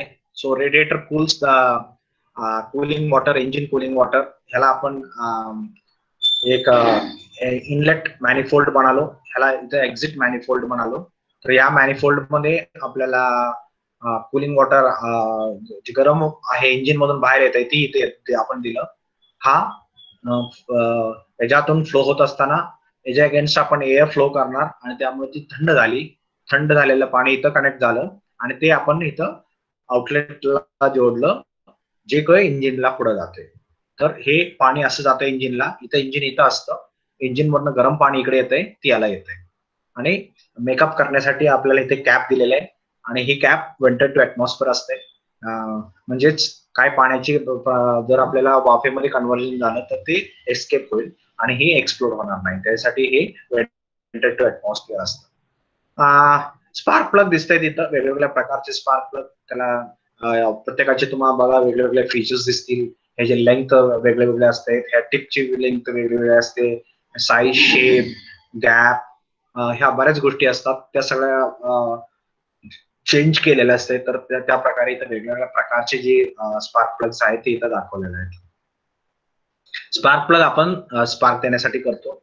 तसंच गव्हर्नर वापरतो गव्हर्निंग करण्यासाठी. तर इंजिन गव्हर्निंग कशासाठी लागतं? इंजिन गव्हर्निंग आपल्याला लोडला रिस्पॉन्ड करण्यासाठी आपल्याला गव्हर्नर लागतो. आणि गव्हर्नरच्या with the help of governor आपण काय करतो, जे फ्युएल आहे इंजिनला जाणार ते आपण कमी किंवा जास्त करतो. आणि जे फ्युएल आहे ते कमी जास्त केल्यानंतर जी पॉवर तयार होते ती कमी जास्त होते. मग पॉवर जर कमी जास्त झाली तर त्याची स्पीड चेंज होतं. म्हणजे समजा अचानक लोड कमी झाला तर ते स्पीड वाढण्याची टेंडन्सी असते इंजिनची, कारण आता जी पॉवर तयार होते ती जास्त आहे आणि लोड कमी आहे. मग लोड कमी आहे, पॉवर जास्त आहे, म्हणजे स्पीड वाढायची शक्यता असते. आणि ते जर आपण नाही कंट्रोल केलं तर स्पीड वाढत जाणार. मग काय करायला पाहिजे, आपल्याला त्याची पॉवर जी आहे कमी करायला पाहिजे. पॉवर कमी करायचं म्हणजे काय, तर आपल्याला फ्युएल कमी करायला पाहिजे. मग आपण काय केलं, गव्हर्नर दिला. गव्हर्नर आता काय करतोय, त्याला समजतंय की आता स्पीड वाढलेलं आहे. स्पीड वाढलेला आहे म्हटलं की ते काय करतोय की आपल्याला त्या फ्युएल सप्लाय सिस्टमचा जो त्याच्यामध्ये त्याचा कंट्रोल असतो. आणि आता फ्युएल सप्लाय कमी केलं की काय होतं, इंजिनचा पॉवर कमी झाला. पण इंजिनचा पॉवर कमी झाला की आपल्याला स्पीड रिक्वायर्ड लेवलला आली. त्याला आपण गव्हर्नर असं म्हणतो. हे कार्बोरेटर आहे जे आपण सेकंड चॅप्टर मध्ये परत एक्सप्लेन करतोय. हा फ्युएल इंजेक्टर आहे. कार्बोरेटर आपण एसआय इंजिन्स मध्ये वापरतो. फ्युएल इंजेक्टर जनरली आपण सीआय इंजिन्स मध्ये वापरतो. हे इंजेक्टर जे डायरेक्टली फ्युएल कंबशन चेंबर मध्ये आपण इंजेक्ट करायसाठी वापरतो. हे टर्बो चार्जर आहे ज्याच्यामध्ये आपण एअर कॉम्प्रेस करून इंजिन सिलेंडर मध्ये देतो. ओके, तर एका बाजूला इथं एक टर्बाईन आहे. इथं ही बाजू टर्बाईनची बाजू आहे. इथं आपल्याला एक्झॉस्ट गॅसेस दिलेले आहेत. ह्याच्यातल्या एनर्जीमुळं हे टर्बाईन फिरायला लागतं. हे टर्बाईनच्या सेम शाफ्टला इथं कॉम्प्रेसर जोडलेला आहे, म्हणजे कॉम्प्रेसर ऑपरेट होतोय. ह्याच्यामध्ये काय होतंय की हे सेंट्रिफ्युगल कॉम्प्रेसर आहे. या कॉम्प्रेसर मध्ये एअर कॉम्प्रेस होऊन ते आपण हे कॉम्प्रेस्ड एअर इंजिनला देतो, म्हणजे आपण इंजिनची व्हॉल्युमेट्रिक एफिशियन्सी वाढवतो. त्यासाठी आपण टर्बो चार्जर नावाचा डिव्हाइस युज केला. परत त्यात आपण हे सगळं नॉमनक्लेचर डिस्कस केलं. टॉप डेड सेंटर म्हणजे काय, बॉटम डेड सेंटर म्हणजे काय, म्हणजे जिथं आपल्याला पिस्टनची डायरेक्शन चेंज होती त्याला आपण डेड सेंटर असं म्हणतो. तर डेड सेंटर दोन टाईपचे आहेत. एक टॉप डेड सेंटर जी वरच्या बाजूला असते, एक बॉटम डेड सेंटर खालच्या बाजूला असतं. म्हणजे जिथं पिस्टन वरच्या बाजूने डायरेक्शन रिव्हर्स करतो त्याला टॉप डेड सेंटर म्हणायचं. जिथं खालच्या बाजूने ते रिव्हर्स करतो डायरेक्शन त्याला बॉटम डेड सेंटर म्हणायचं. बोर म्हणजे डायमीटर, स्ट्रोक म्हणजे जे लेंथ आहे ज्याच्यामध्ये आपल्याला पिस्टन टॉप डेड सेंटर पासून बॉटम डेड सेंटर पर्यंत मूव्ह होतं त्याला स्ट्रोक म्हणतो. स्वेप्ट व्हॉल्यूम म्हणजे त्या स्ट्रोकच्या करस्पॉन्डिंग जे काही इंजिनचं व्हॉल्यूम आहे त्याला स्वेप्ट व्हॉल्यूम म्हणावं. क्लिअरन्स व्हॉल्यूम म्हणजे जे इंजिनच्या पिस्टनच्या वरती आहे, ज्या वेळेला पिस्टन टीडीसी ला आहे आणि वरच्या बाजूला जेवढं काही व्हॉल्यूम राहते त्याला क्लिअरन्स व्हॉल्यूम म्हणतो. आणि कॉम्प्रेशन रेशो म्हणजे initial volume on final volume of cylinder, त्याला आपण कॉम्प्रेशन रेशो म्हणतो. तर इथं आपल्याला दिसलं की ही ज्या वेळेला टीडीसी आहे, पिस्टन ज्या वेळेला इथं वरती आला आणि ही वरचं जी व्हॉल्यूम आहे तेवढं क्लिअरन्स व्हॉल्यूम, आणि हे बॉटम डेड सेंटर पासून टॉप डेड सेंटर पर्यंत जेवढं मूव्ह झालं ह्याला स्वेप्ट व्हॉल्यूम म्हणायचं. तर स्वेप्ट व्हॉल्यूम आणि क्लिअरन्स व्हॉल्यूम म्हणजे टोटल व्हॉल्यूम. स्वेप्ट व्हॉल्यूम म्हणजे इथून इथपर्यंत आणि इथून वरचा हा क्लिअरन्स व्हॉल्यूम. तर clearance volume plus swept volume म्हणजे total volume of the cylinder. तर इथं वॉल्स आहेत, इथं स्पार्क प्लग आहे, ही टॉप डेड सेंटर, ही बॉटम डेड सेंटर, ही पिस्टन, ही कनेक्टिंग रॉड, ही क्रँकशाफ्ट, हे सगळं इथं दाखवलंय. त्याच्यानंतर आपण इंजिनचं क्लासिफिकेशन केलं. वेगवेगळ्या प्रकारे आपण इंजिनला क्लासिफाय करतोय on the basis of operation. 2 stroke, 4 stroke, thermodynamic सायकलच्या बेसिसवरती आपण त्याला auto cycle, diesel cycle, dual cycle असं आपण सायकल्सच्या बेसिसवरती त्याला क्लासिफाय केलं. इग्निशनच्या मेथड वरती त्याला एसआय इंजिन, सीआय इंजिन असं क्लासिफाय केलं. नंबर ऑफ सिलेंडर मध्ये single cylinder engine, multi cylinder engine, 2 cylinder, 3 cylinder, 4 cylinder, 6 cylinder आपण किती असं म्हणू शकतो. Cooling system, air cooled, water cooled, oil cooled अशा वेगवेगळ्या क्लासिफिकेशन्स आहेत. फ्युएलच्या बेसिसवरती पेट्रोल म्हणजे एसआय, डिझेल म्हणजे सीआय, देन गॅस इंजिन्स. स्पीडच्या बेसिसवरती high speed, low speed, medium speed. ऍप्लिकेशनच्या बेसिसवरती automobile engines, aircraft engine, marine engines. Marine म्हणजे जहाजामध्ये युज करणारे इंजिन. जनरेटर म्हणजे पॉवर जनरेशन साठी वापरलेलं ते इंजिन्स, जनरेटर इंजिन्स. वेगवेगळ्या अरेंजमेंटच्या हिशोबाने आपल्याला सिलेंडरच्या अरेंजमेंटच्या हिशोबाने आपल्याला इथे दाखवलेलं आहे तुम्हाला. जे काय आहे ते वेगवेगळ्या अरेंजमेंट. व्हर्टिकल जे उभं असतं, हॉरिझॉन्टल जे आडवं इंजिन असतं, व्ही इंजिन व्ही शेप मध्ये असतो, तर ही तुमचा व्ही शेप झाला. ही रेडियल इंजिन, तर रेडियल इंजिन दाखवलंय. ऑपोज्ड सिलेंडर, ऑपोज्ड पिस्टन, ही सगळे इंजिन्स अरेंजमेंट्स आहेत on the basis of how piston and cylinder are arrange.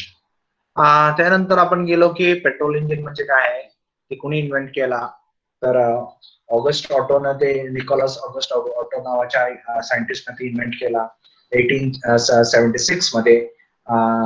त्यांना ती ऑटो सायकल इन्व्हेंट केली आणि त्या बेसिसवरती एक इंजिन कसं रन करता येईल ते दाखवलं. तसंच डिझेल इंजिन कोणी इन्व्हेंट केलं, तर डिझेल इंजिन रुडॉल्फ डिझेलनं इन्व्हेंट केलं आणि त्यात त्यांनी इंजेक्टर वगैरे वापरलेले होते. सो सीआय आणि एसआय प्रिन्सिपल्स त्यांनी डेमॉन्स्ट्रेट केले. त्याचं दोन्हीचं कंपॅरिझन आपण बघितलं. मोटरसायकल वरती पेट्रोल इंजिन वर्क होतात, डिझेल सायकल वरती डिझेल इंजिन्स वर्क होतात. इथं आपल्याला एअर फ्युएल मिक्सचर आपण देतोय इंजिनला, इथं आपण फक्त एअर देतोय. इथं स्पार्क प्लग लागतो, इथं स्पार्क प्लगची गरज नाहीये. इथं कॉम्प्रेशन रेशो 6 ते 12 असतो, इथं कॉम्प्रेशन रेशो 14 ते 22 असतो.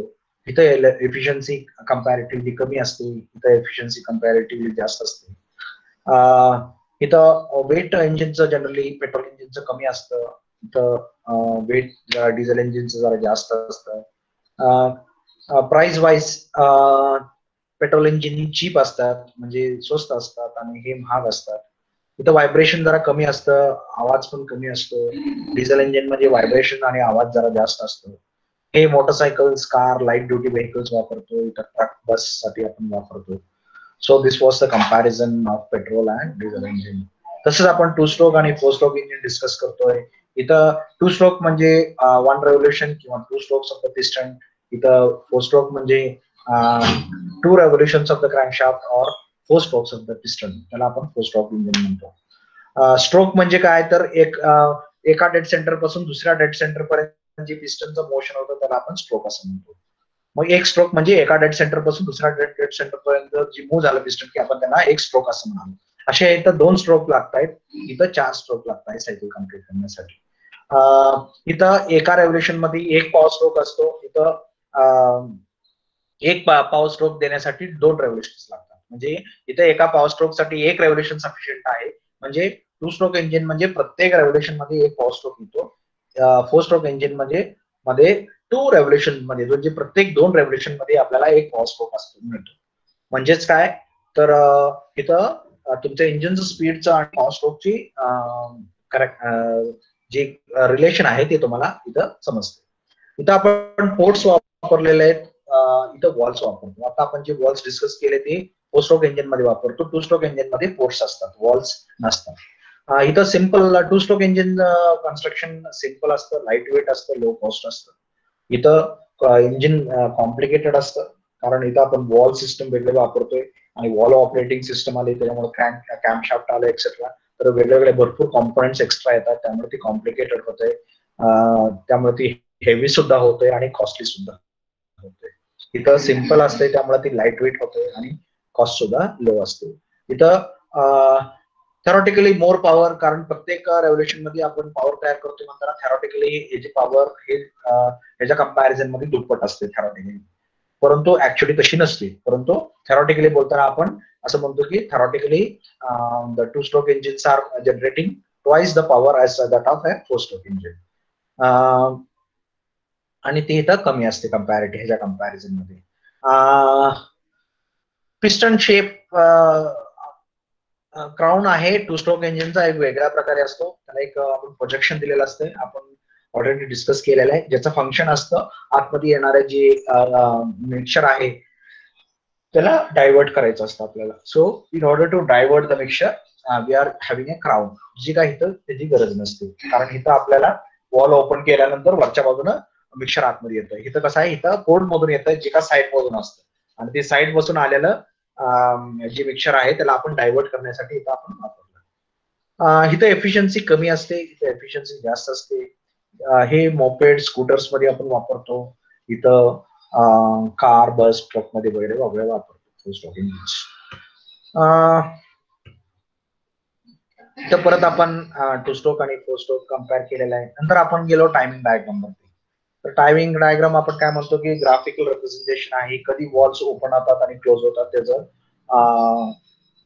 एक्झॅक्ट लोकेशन आहे, एक्झॅक्ट मोमेंट आहे, एक्झॅक्ट टायमिंग आहे, ज्या टायमिंगला वॉल ओपन किंवा क्लोज होतात. प्रत्येक वॉल म्हणजे इथं 2 वॉल असतात जनरली स्पीकिंग, एक इनलेट आणि एक एक्झॉस्ट. तर ती जी वॉल्स आहेत ती कधी ओपन होत आहेत आणि कधी क्लोज होत आहेत हे सांगण्यासाठी आपल्याला एक टायमिंग डायग्राम आपण वापरतोय, आणि ते टायमिंग डायग्राम हे अशा प्रकारे असतं. हे अशा प्रकारे. मग आपण हे 2 स्ट्रोकचं पहिल्यांदा डिस्कस केलं की इथं एक्झॉस्ट पोर्ट ओपन झालं, इथं एक्झॉस्ट पोर्ट क्लोज झालं, इथं ट्रान्सफर पोर्ट ओपन झालं, इथं ट्रान्सफर पोर्ट क्लोज झालं. ही बाजू म्हणजे बीडीसी बॉटम डेड सेंटर, ही बाजू म्हणजे टॉप डेड सेंटर, आणि इथं इंजिनचं इग्निशन झालं म्हणजे मिक्सचर इग्नाइट झालं. At the end of a compression stroke, म्हणजे हे एक्सपान्शन स्ट्रोक आहे, ज्यावेळेला पिस्टन खाली मूव्ह होतोय, आणि हे कॉम्प्रेशन स्ट्रोक आहे ज्यावेळी पिस्टन वरती जातोय. सो 2 स्ट्रोक ऑपरेशन मध्ये कसं होतंय हे टायमिंग डायग्राम आपण ह्या टायमिंग डायग्रामनं आपण एक्सप्लेन केलं. इथं आपल्याला एक्झॉस्ट वॉल ओपन किंवा क्लोज या भाषेत बोलू आपण. इथं एक्झॉस्ट वॉल ओपन आणि एक्झॉस्ट वॉल क्लोज, इथं आपल्याला ते ओपन झालं आणि क्लोज झालं असं दाखवलं. किती वेळेला तो वॉल ओपन राहिला हे दाखवलंय. तर एवढ्या वेळेला इथं एक्झॉस्ट वॉल ओपन होता, एक्झॉस्ट पोर्ट ओपन होता. इथं इनलेट किंवा ट्रान्सफर पोर्ट एवढ्या वेळेला क्लोज होता, सॉरी ओपन होता. आणि त्यामुळे काय झालं की एवढ्या दिसतंय का, एवढ्या जी अँगल आहे, ही जी अँगल आहे, या दोन्ही अँगल, दोन्ही वॉल्स किंवा दोन्ही पोर्ट्स ओपन आहेत एवढ्या वेळेला. ही किती अराउंड 180 डिग्री आहे. तर ही जी 180 डिग्री आहे एवढ्या वेळेत दोन्ही वॉल्स ओपन असल्यामुळं काय होतं की इनलेट मधून येणारं जे मिक्सचर आहे ते डायरेक्टली एक्झॉस्ट पोर्ट मधून जात आहे. त्यामुळं जे अनबर्न हायड्रोकार्बन एमिशन्स आहेत टू स्ट्रोक इंजिनचे ते जास्त असतात. आणि म्हणून आपण म्हणलो की टू स्ट्रोक इंजिन म्हणजे टू स्ट्रोक इंजिन मध्ये तुमचे अनबर्न हायड्रोकार्बन एमिशन जास्त असतं, म्हणून आपण ते वापरत नाही.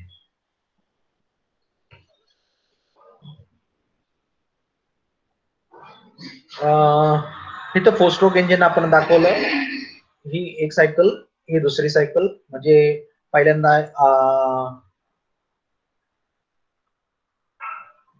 सॉरी, इथं सुरुवातीला सक्शन, इथून सक्शन झालं, नंतर इथं इग्नाइट झालं आणि पुढं ते टॉप डेड सेंटरला गेलं. त्याच्या अगोदर हे स्पार्कने इग्निशन झालं, म्हणजे तुमचं बर्निंग झालं. हा एक्सपान्शन स्ट्रोक चालू झाला. एक्सपान्शन स्ट्रोक इथंपर्यंत आहे. ज्या वेळेला एक्सपान्शन इथं सॉरी एक्झॉस्ट वॉल ओपन झाला की तुमचा एक्झॉस्ट स्ट्रोक चालू झाला, आणि इथं एक्झॉस्ट वॉल क्लोज होईपर्यंत चालू राहिला. तर इथं आपल्याला इनलेट वॉल ओपन झालं म्हणजे तुमचं सक्शन चालू झालं. आणि पिस्टन टीडीसी ला गेला, टीडीसी वरनं खाली येतात सक्शन चालू झालं. सक्शन होता होता होता तो बीडीसी ला पोहोचला. अजून सक्शन चालूच आहे. आता इथं इनलेट वॉल क्लोज झालं, म्हणजे इथून सक्शन इथं चालू झालेलं ते इथंपर्यंत सक्शन होतं. आता इथून पुढं काय झालं, suction valve closes, that is inlet valve closes. मग आता ऑलरेडी एक्झॉस्ट वॉल क्लोज आहे, आता इनलेट वॉल सुद्धा क्लोज झालं, म्हणजे आता दोन्ही वॉल क्लोज झालं. आणि आता बीडीसी कडून आपण टीडीसी म्हणजे वरच्या बाजूला पिस्टन मूव्ह व्हायला लागले. मूव्ह होत असताना इथं काय झालं, मग कॉम्प्रेशन झालं. कॉम्प्रेशन होत गेलं. At the end of the compression stroke म्हणजे टीडीसी ला पोहोचायच्या जरा अगोदर आपण त्याला इग्नाइट करतो. इग्नाइट केलं, तो टीडीसी ला पोहोचला. मग तुमचं कॉम्प्रेशन संपलं. आता तो खाली मूव्ह व्हायला चालू झाला. बरोबर आहे का? आता खाली मूव्ह व्हायला चालू झाला. इथे इग्निशन दिलं होतं. इग्निशन केल्यानंतर आता तो पेट घेतला आणि आता कंप्रेशन प्रोसेस कम्प्लीट होत आली. मग कंप्रेशन कम्प्लीट होत आले असताना आता पिस्टनच्या वरच्या बाजूला प्रेशर ऍक्ट व्हायला लागलं आणि त्या पिस्टनला खाली ढकलायला लागलं. So expansion stroke start. Expansion होत होत आलं, इथंपर्यंत एक्सपान्शन झालं, पण इथं येईपर्यंत एक्झॉस्ट वॉल ओपन झालं. एक्झॉस्ट वॉल ओपन झाल्यामुळे काय झालं, एक्सपान्शन संपलं आणि एक्झॉस्ट चालू झालं. एक्झॉस्ट इथून चालू झालं, ती माघारी इथं फिरून टीडीसीच्या पुढे येऊन इथं एक्झॉस्ट इथंपर्यंत येईपर्यंत एक्झॉस्ट वॉल क्लोज इथंपर्यंत, म्हणजे इथून जे एक्झॉस्ट स्ट्रोक चालू झालं ते इथंपर्यंत होतं. म्हणजेच सुरुवातीला इनलेट वॉल इथून ते इथंपर्यंत सक्शन, इथून पुढं कॉम्प्रेशन टीडीसी पर्यंत, इथून इग्निशन झालं म्हणजे कंबशन इथून चालू झालं म्हणायला काही हरकत नाही. तर इथून कंबशन चालू झालं. हे कंबशन म्हणजे एक्सपान्शन इथंपर्यंत आलं. इथं जवळजवळ एक्सपान्शन संपलं आणि इथं एक्झॉस्ट चालू झाला आणि एक्झॉस्ट इथून इथंपर्यंत. Okay, so this is a wall timing diagram for a full stroke engine. मग आपण ती थेरॉटिकल आणि प्रॅक्टिकली जी वॉल टायमिंग डायग्राम आहे ते त्यात काय फरक आहे हे आपण डिस्कस केला. म्हणजे थेरॉटिकल कसं असतं आणि प्रॅक्टिकल कसं असतं त्याच्यामधला फरक काय आहे, त्या गोष्टी आपण डिस्कस केल्या. Let me check out.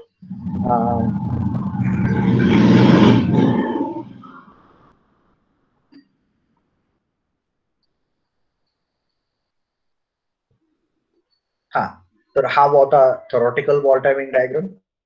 याच्यामुळे आपण आधी म्हणतो की इनलेट वॉल इथं ओपन झालं, इथं क्लोज झालं, परत कॉम्प्रेशन स्ट्रोक, इथं इग्निशन झालं, इथं एक्सपान्शन स्ट्रोक आणि हे एक्झॉस्ट. परंतु हे झालं थेरॉटिकल. ऍक्च्युली थेरॉटिकल असं होत नाहीये. मग कसं होतं, तर हे असं होतं. मग हे आपण इथं इनलेट वॉल पासून चालू केलं, सक्शन, इथं कॉम्प्रेशन चालू झालं, इथं कॉम्प्रेशन, इथं इग्निशन झालं, म्हणजे इथं एक्सपान्शन चालू झालं, एक्सपान्शन होत आलं, एक्झॉस्ट वॉल इथं ओपन झाली आणि एक्झॉस्ट इथून इथंपर्यंत होतं. So exhaust. तर अशा प्रकारे तुमचं हे प्रोसेस संपली, इथं सायकल संपली. तर हे होतं तुमचं दोन्ही थेरॉटिकल आणि ऍक्च्युअल टायमिंग डायग्राम मधला डिफरन्स.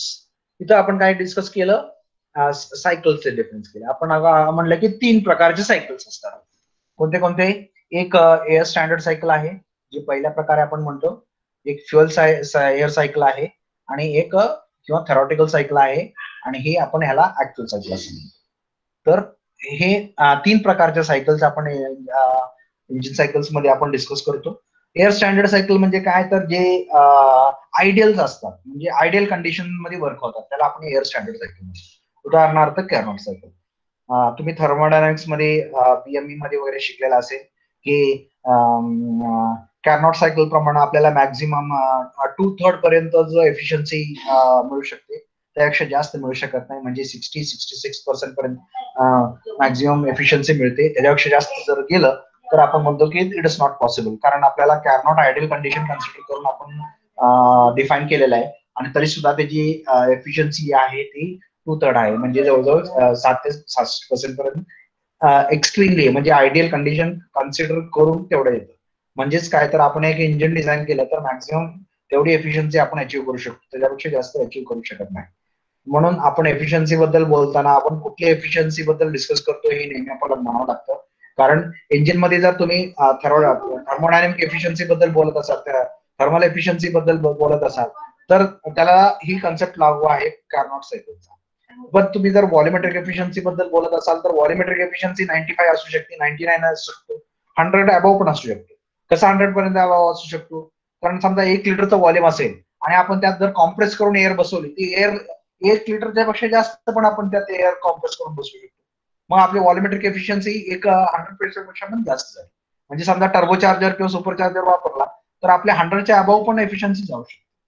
मग आपण जर व्हॉल्युमेट्रिक एफिशियन्सी बद्दल बोलत असेल तर ती व्हॅल्यू 90, 95, 100 असू शकते. परंतु जर थर्मोडायनामिक एफिशियन्सी बद्दल किंवा थर्मल एफिशियन्सी बद्दल जर बोलत असेल तर त्याची व्हॅल्यू तेवढी असू शकत नाही. तर त्याचे मॅक्झिमम कार्नोट सायकलच्या हिशोबानं आता आपण डिस्कस केलं किती असू शकते. आणि तशा प्रकारचे जे सायकल्स आहेत त्याला आपण एअर स्टँडर्ड सायकल म्हणतो, स्टँडर्ड सायकल्स म्हणतो आपण त्याला. त्या आयडियल कंडिशन्स वरती वर्क होत आहेत. आणि दुसऱ्या प्रकारचे कुठले, थेरॉटिकल सायकल्स, किंवा त्याला आपण फ्युअल एअर सायकल्स म्हणतो. आता ती थेरॉटिकल सायकल्स कुठले, तर आपल्याला जी पेट्रोल सायकल आहे, म्हणजे जी ऑटो सायकल आहे किंवा डिझेल सायकल आहे ही, किंवा ड्युअल सायकल आहे, ह्या ज्या सायकल्स आहेत त्याला आपण काय म्हणणार, फ्युअल एअर सायकल. तर हे कशासाठी आहे, आपल्याला ती कन्सेप्ट अप्लाय केल्यानंतर एक आपण जी सायकल डिझाईन झाली आणि त्या हिशोबानं थेरॉटिकली आपल्याला किती एफिशियन्सी मिळू शकते हे याच्यावरती समजतंय आपल्याला, बरोबर, फ्युअल एअर सायकल बाबतीत. परंतु ऍक्च्युअल वर्किंग मध्ये ती सायकल तशी नसती जशी आपण सुरुवातीला ड्रॉ करतो. आणि ह्याच्यामधला डिफरन्स म्हणजेच जी काही लॉसेस असतील त्या लॉसेस कन्सिडर केल्यानंतर आपल्याला जी सायकल मिळते ती ऍक्च्युअल सायकल. मग आपण पुढे आपण दुसरी एक गोष्ट डिस्कस केली की थेरॉटिकल सायकल आणि ऍक्च्युअल सायकल ऑटो सायकल मध्ये आणि डिझेल सायकल मध्ये, तर ती किंवा ऑटो सायकल मध्ये, तर ती ऑटो सायकल मधली ज्यावेळेला ह्याच्याबद्दल बोलतोय, फ्युअल एअर सायकल बद्दल बोलतोय, आणि ऍक्च्युअल सायकल म्हणतोय ती इथं बोलतोय. आणि ह्याच्या दोन्ही मधला फरक जे आहे त्यावेळेला आपण लॉसेस आपल्याला दिसतात. तर ती लॉसेस आपल्या कुठल्या कुठल्या आहेत, तर आपण इथं बोललो की इथं ही 1, 2 जी आहे, 2, 3, 4 आणि 4, 1 ही जी आहे ती हे थेरॉटिकल सायकल आहे. म्हणजे ह्या स्लाइड मध्ये आपण जे इथं फ्युअल एअर सायकल म्हणलो किंवा थेरॉटिकल सायकल म्हणजे ते इथं कुठलं, की 1, 2, 2, 3, 3, 4 आणि 4, 1. ही म्हणजे थेरॉटिकल सायकल. आणि ऍक्च्युअल सायकल कुठलं 1 A B C D 1 ही जी आहे आतलं जी पांढरं रिजन दिसतंय हे झालं तुमची ऍक्च्युअल सायकल. आणि ह्या दोन्हीचा डिफरन्स कशामुळे येतोय तर लॉसेसमुळे. तर लॉसेस कुठले कुठले आहेत? So this whatever you are seeing are the losses. आणि ते कुठले कुठले लॉसेस होते? एक टाइम लॉस फॅक्टर. तर आपल्याला इथं ही हॉरिझॉन्टल इन्क्लाइंड हॅचिंग दिसतं इथं. हे दिसतंय हे काय time loss factor. Time loss factor कशामुळे येतो? कारण आपल्याला जनरली इग्निशन आपण कधी करायचं theoretically piston the mixture was supposed to be ignited at TDC ला आपण इग्नाइट केलं पाहिजे थेरॉटिकली. परंतु आपण कधी कुठे इग्नाइट करतोय? TDCच्या अगोदर. आणि म्हणजेच आपण अर्ली इग्नाइट करतोय. आणि हा अर्ली इग्नाइट केल्यामुळे जो काय फरक झाला so that we call it as time loss. So this is your time loss which accounts to around 6%. ते किती असतं? 6% असतं. आणि this is your heat loss factor. Heat loss factor म्हणजे काय की आयडियल कंडिशन्स मध्ये आपण काय अज्युम करतोय की there are no heat losses from the cylinder to the atmosphere. परंतु इंजिन तसं रन होणार आहे का? नाही. There has to be some losses. So many types of losses are there. आणि ते सगळे लॉसेस कन्सिडर केल्यानंतर ही जी लाईन 3-4 च्या ऐवजी ही 3-4 ही लाईन येते. आणि ह्याच्यामधला जो डिफरन्स आहे हे इन्क्लाइंड लाईन दिसते हॅचिंग त्याला आपण काय म्हणालो? Heat loss which accounts to around 12%. Okay. ही जी लाईन्स आहेत ते हीट लॉस फॅक्टर आपण. So that accounts for around 12%. So time loss was around 6%, heat loss was around 12%. आणि त्याच्यानंतर इथं अजून एक एरिया आहे ज्याला आपण एक्झॉस्ट ब्लोडाऊन लॉस असं म्हणतो. एक्झॉस्ट ब्लोडाऊन लॉस म्हणतो. हे कशामुळे होत आहे? Because we are opening the valves early before BDC. तर बीडीसी पाशी आपल्याला एक्झॉस्ट वॉल ओपन करायचं होतं, परंतु एक्झॉस्ट वॉल आपण कधी ओपन केला? त्याच्या अगोदरच ओपन केला. So due to this the line which was supposed to move like this, it is moving like down from here to here. So this is what this particular hatched area or this particular hatched area over here, which is around 2%. त्याला आपण काय exhaust blowdown losses म्हणालो. So this was the losses, and when we consider these losses, हे losses ज्यावेळेला आपण consider करतो त्यावेळेला आपल्याला जी काही सायकल मिळते त्याला आपण ऍक्च्युअल सायकल म्हणतो. आणि ही लॉसेस न कन्सिडर करता आपल्याला जी काही सायकल होती त्याला आपण थेरॉटिकल सायकल म्हणालो. म्हणजे ही झाली थेरॉटिकल सायकल किंवा फ्युएल एअर सायकल म्हणालो. आणि ह्याला आपण ऍक्च्युअल सायकल असं म्हणालो. Okay. So we have a difference between fuel air cycle and actual cycle. And where is the difference coming into picture? It is corrected to different losses. So when it is corrected to different losses, we have what we call as actual cycle. So this was about the cycles.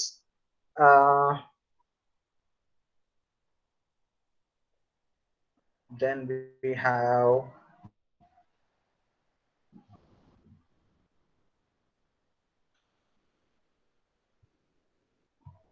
so here the principle of two-stroke engine working was explained. This was a four-stroke engine constructional detail. This was a two-stroke engine constructional details. Here we had walls. Here we have a spark plug. Here this is your piston. This is your connecting rod, the crankshaft. Then we have this particular engine cylinder. This is your crankcase. So this is your four-stroke engine. And correspondingly here we have the ports. इथं walls होते, इथं ports आहेत. आपण आता difference मध्ये discuss केलं. To stroke engine मध्ये ports असतात आणि फोर स्ट्रोक इंजिन मध्ये वॉल्स असतात. तर ते हे आहेत. इथं वॉल्स आहेत, इथं पोर्ट्स आहेत. पोर्ट्स म्हणजे फक्त होल्स असतात. त्याला ओपनिंग आणि क्लोजिंग करायला काय वॉल्स आपण वापरलेला नाही. इथं पण ही होल्सच आहेत, परंतु ह्याला वापरायला आपल्याला क्लोज करायला आपण इथं वॉल्स वापरले. तर आपण ह्याला इथं वॉल्स म्हणतोय आणि इथं आपण फक्त पोर्ट्स म्हणतोय. तर ह्याला हे पोर्ट्स आहेत. ह्या पिस्टननं ज्या वेळेला झाकलं जाईल त्यावेळेला ती बंद होईल. पिस्टन ज्या वेळेला त्याला उघडलं जाईल त्यावेळेला ते ओपन होईल असं म्हणतोय.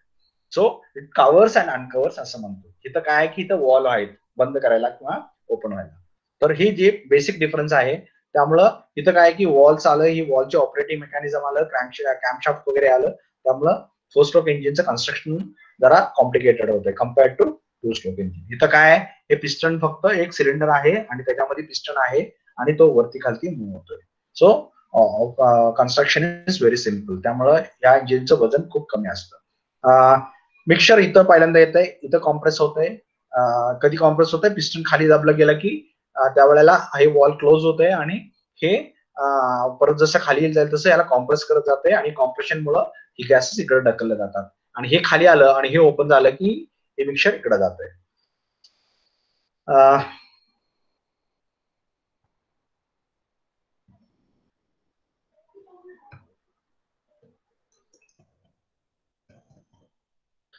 तर आपण ती कसं वर्क होतं इथं डिस्कस करतोय. ऑपरेशन हे पिस्टन खाली मूव्ह व्हायला लागलंय. आता टीडीसी ला आहे. टीडीसीच्या अगोदर आपल्याला माहिती आहे त्याला एक स्पार्क दिलेला असतो, तर कंबशन होतंय. कंबशन झाल्यानंतर ते खाली आलं आणि जसं खाली येईल तसं ही पोर्ट ओपन झाल्यामुळे एक्झॉस्ट चालू झाला. एक्झॉस्ट चालू अजून खाली गेलं, सक्शन सुद्धा चालू झाला आणि अजून आता ती खाली मूव्ह होत होत तो बीडीसी ला पोहोचला. म्हणजे तुमचं फायनल ऑपरेशन झालं. आता पिस्टन वरती मूव्ह होतोय. आता बीडीसी ला आहे पिस्टन, बीडीसी कडून तो वरती पिस्टन मूव्ह होतोय. मूव्ह होत असताना ऑलरेडी दोन्ही सक्शन आणि एक्झॉस्ट दोन्ही चालू आहे.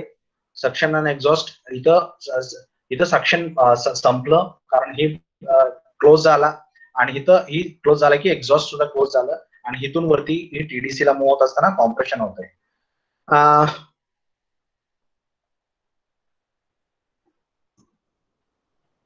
तर हे अशा प्रकारे तुमचं इंजिनचं ऑपरेशन आहे. इथं काय आहे, इथं ही एक्झॉस्ट जागा दाखवलंय, इथं इनलेट दाखवलंय. इनलेट आणि एक्झॉस्ट होतंय सायमल्टेनियसली, म्हणजेच ही सायमल्टेनियसली ओपन राहिल्यामुळं तुमचे ब्लो डाऊन गॅसेस जास्त असतात. म्हणजे अनबर्न हायड्रोकार्बन जे गॅसेस असतात एक्झॉस्ट मध्ये ते जास्त असतात आणि त्याच्यामुळे काय होतं की तुमचं हे इंजिन जे आहे त्यामुळे आजकाल आपले जे एमिशन नॉर्म्स आहेत ते पाळू शकत नाहीये आणि त्यामुळं आजकाल आपण टू स्ट्रोक इंजिन वापरत नाहीये. हे पोर्ट डायग्राम झालं आपण डिस्कस केलं.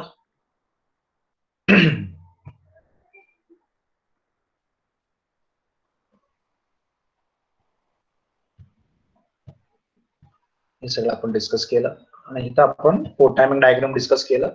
तर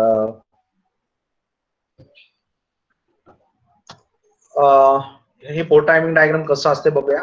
पिस्टन खाली मूव्ह व्हायला लागले. सुरुवातीला पिस्टन टीडीसी ला आहे बरोबर. टीडीसी ला पोहोचायच्या अगोदर त्याचं इग्निशन झालं. त्यानंतर तो खाली जसं मूव्ह होईल तसं एक्झॉस्ट चालू झालं. एक्झॉस्ट पोर्ट ओपन झाल्यामुळं exhaust Shubham Ausekar okay open झालं तर एक्झॉस्ट चालू झालं. अजून खाली गेला. इनलेट सुद्धा ट्रान्सपोर्ट पोर्ट सुद्धा ओपन झालं. ट्रान्सपोर्ट पोर्ट ओपन झाल्यामुळे इनलेट चालू झालं. इनलेट चालू आहे, एक्झॉस्ट पण चालू आहे आणि पिस्टन बीडीसी ला पोहोचला. हे कधी झालं, पिस्टन खाली मूव्ह होत असताना. आता पिस्टन वरती जाताना काय होतंय, खाली आता सध्या बीडीसी ला आहे. बीडीसी कडून तो मूव्ह होतोय टीडीसी कडे. त्याला ट्रान्सफर पोर्ट पहिल्यांदा बंद झाला, त्यामुळं आता सक्शन बंद झालं. आता फक्त एक्झॉस्ट चालू आहे. थोडस पुढे गेलं, एक्झॉस्ट पोर्ट पण बंद झाला, त्यामुळे आता एक्झॉस्ट पण बंद झालं. आता जे काही गॅस आहे ते इथं हे गेला, अडकला गेला. इथं जे काही गॅस आहे आता तो अडकलेला आहे, ते आता कॉम्प्रेस होणार पुढे जसं जाईल तसं. Piston moves further till top dead centre, compression is happening. तर अशा प्रकारे आपला चॅप्टर नंबर 1 आपण आता डिस्कस केला. ओके, जवळजवळ सगळा कंटेंट आपण एकदा रिवाइज केला. आता यातला कोणाला काही डाऊट आहे का? चॅप्टर 1 नंबर 1 च रिव्हिजन आपण केलं, त्यात काही डाऊट आहे का कुणाला? कुणालाही डाऊट? मी परत आणि किती एक्सप्लेन करतो. Any doubt, anybody having?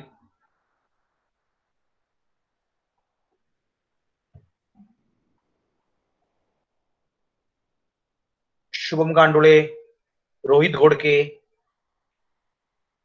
Sujit Mane, anybody having any doubt?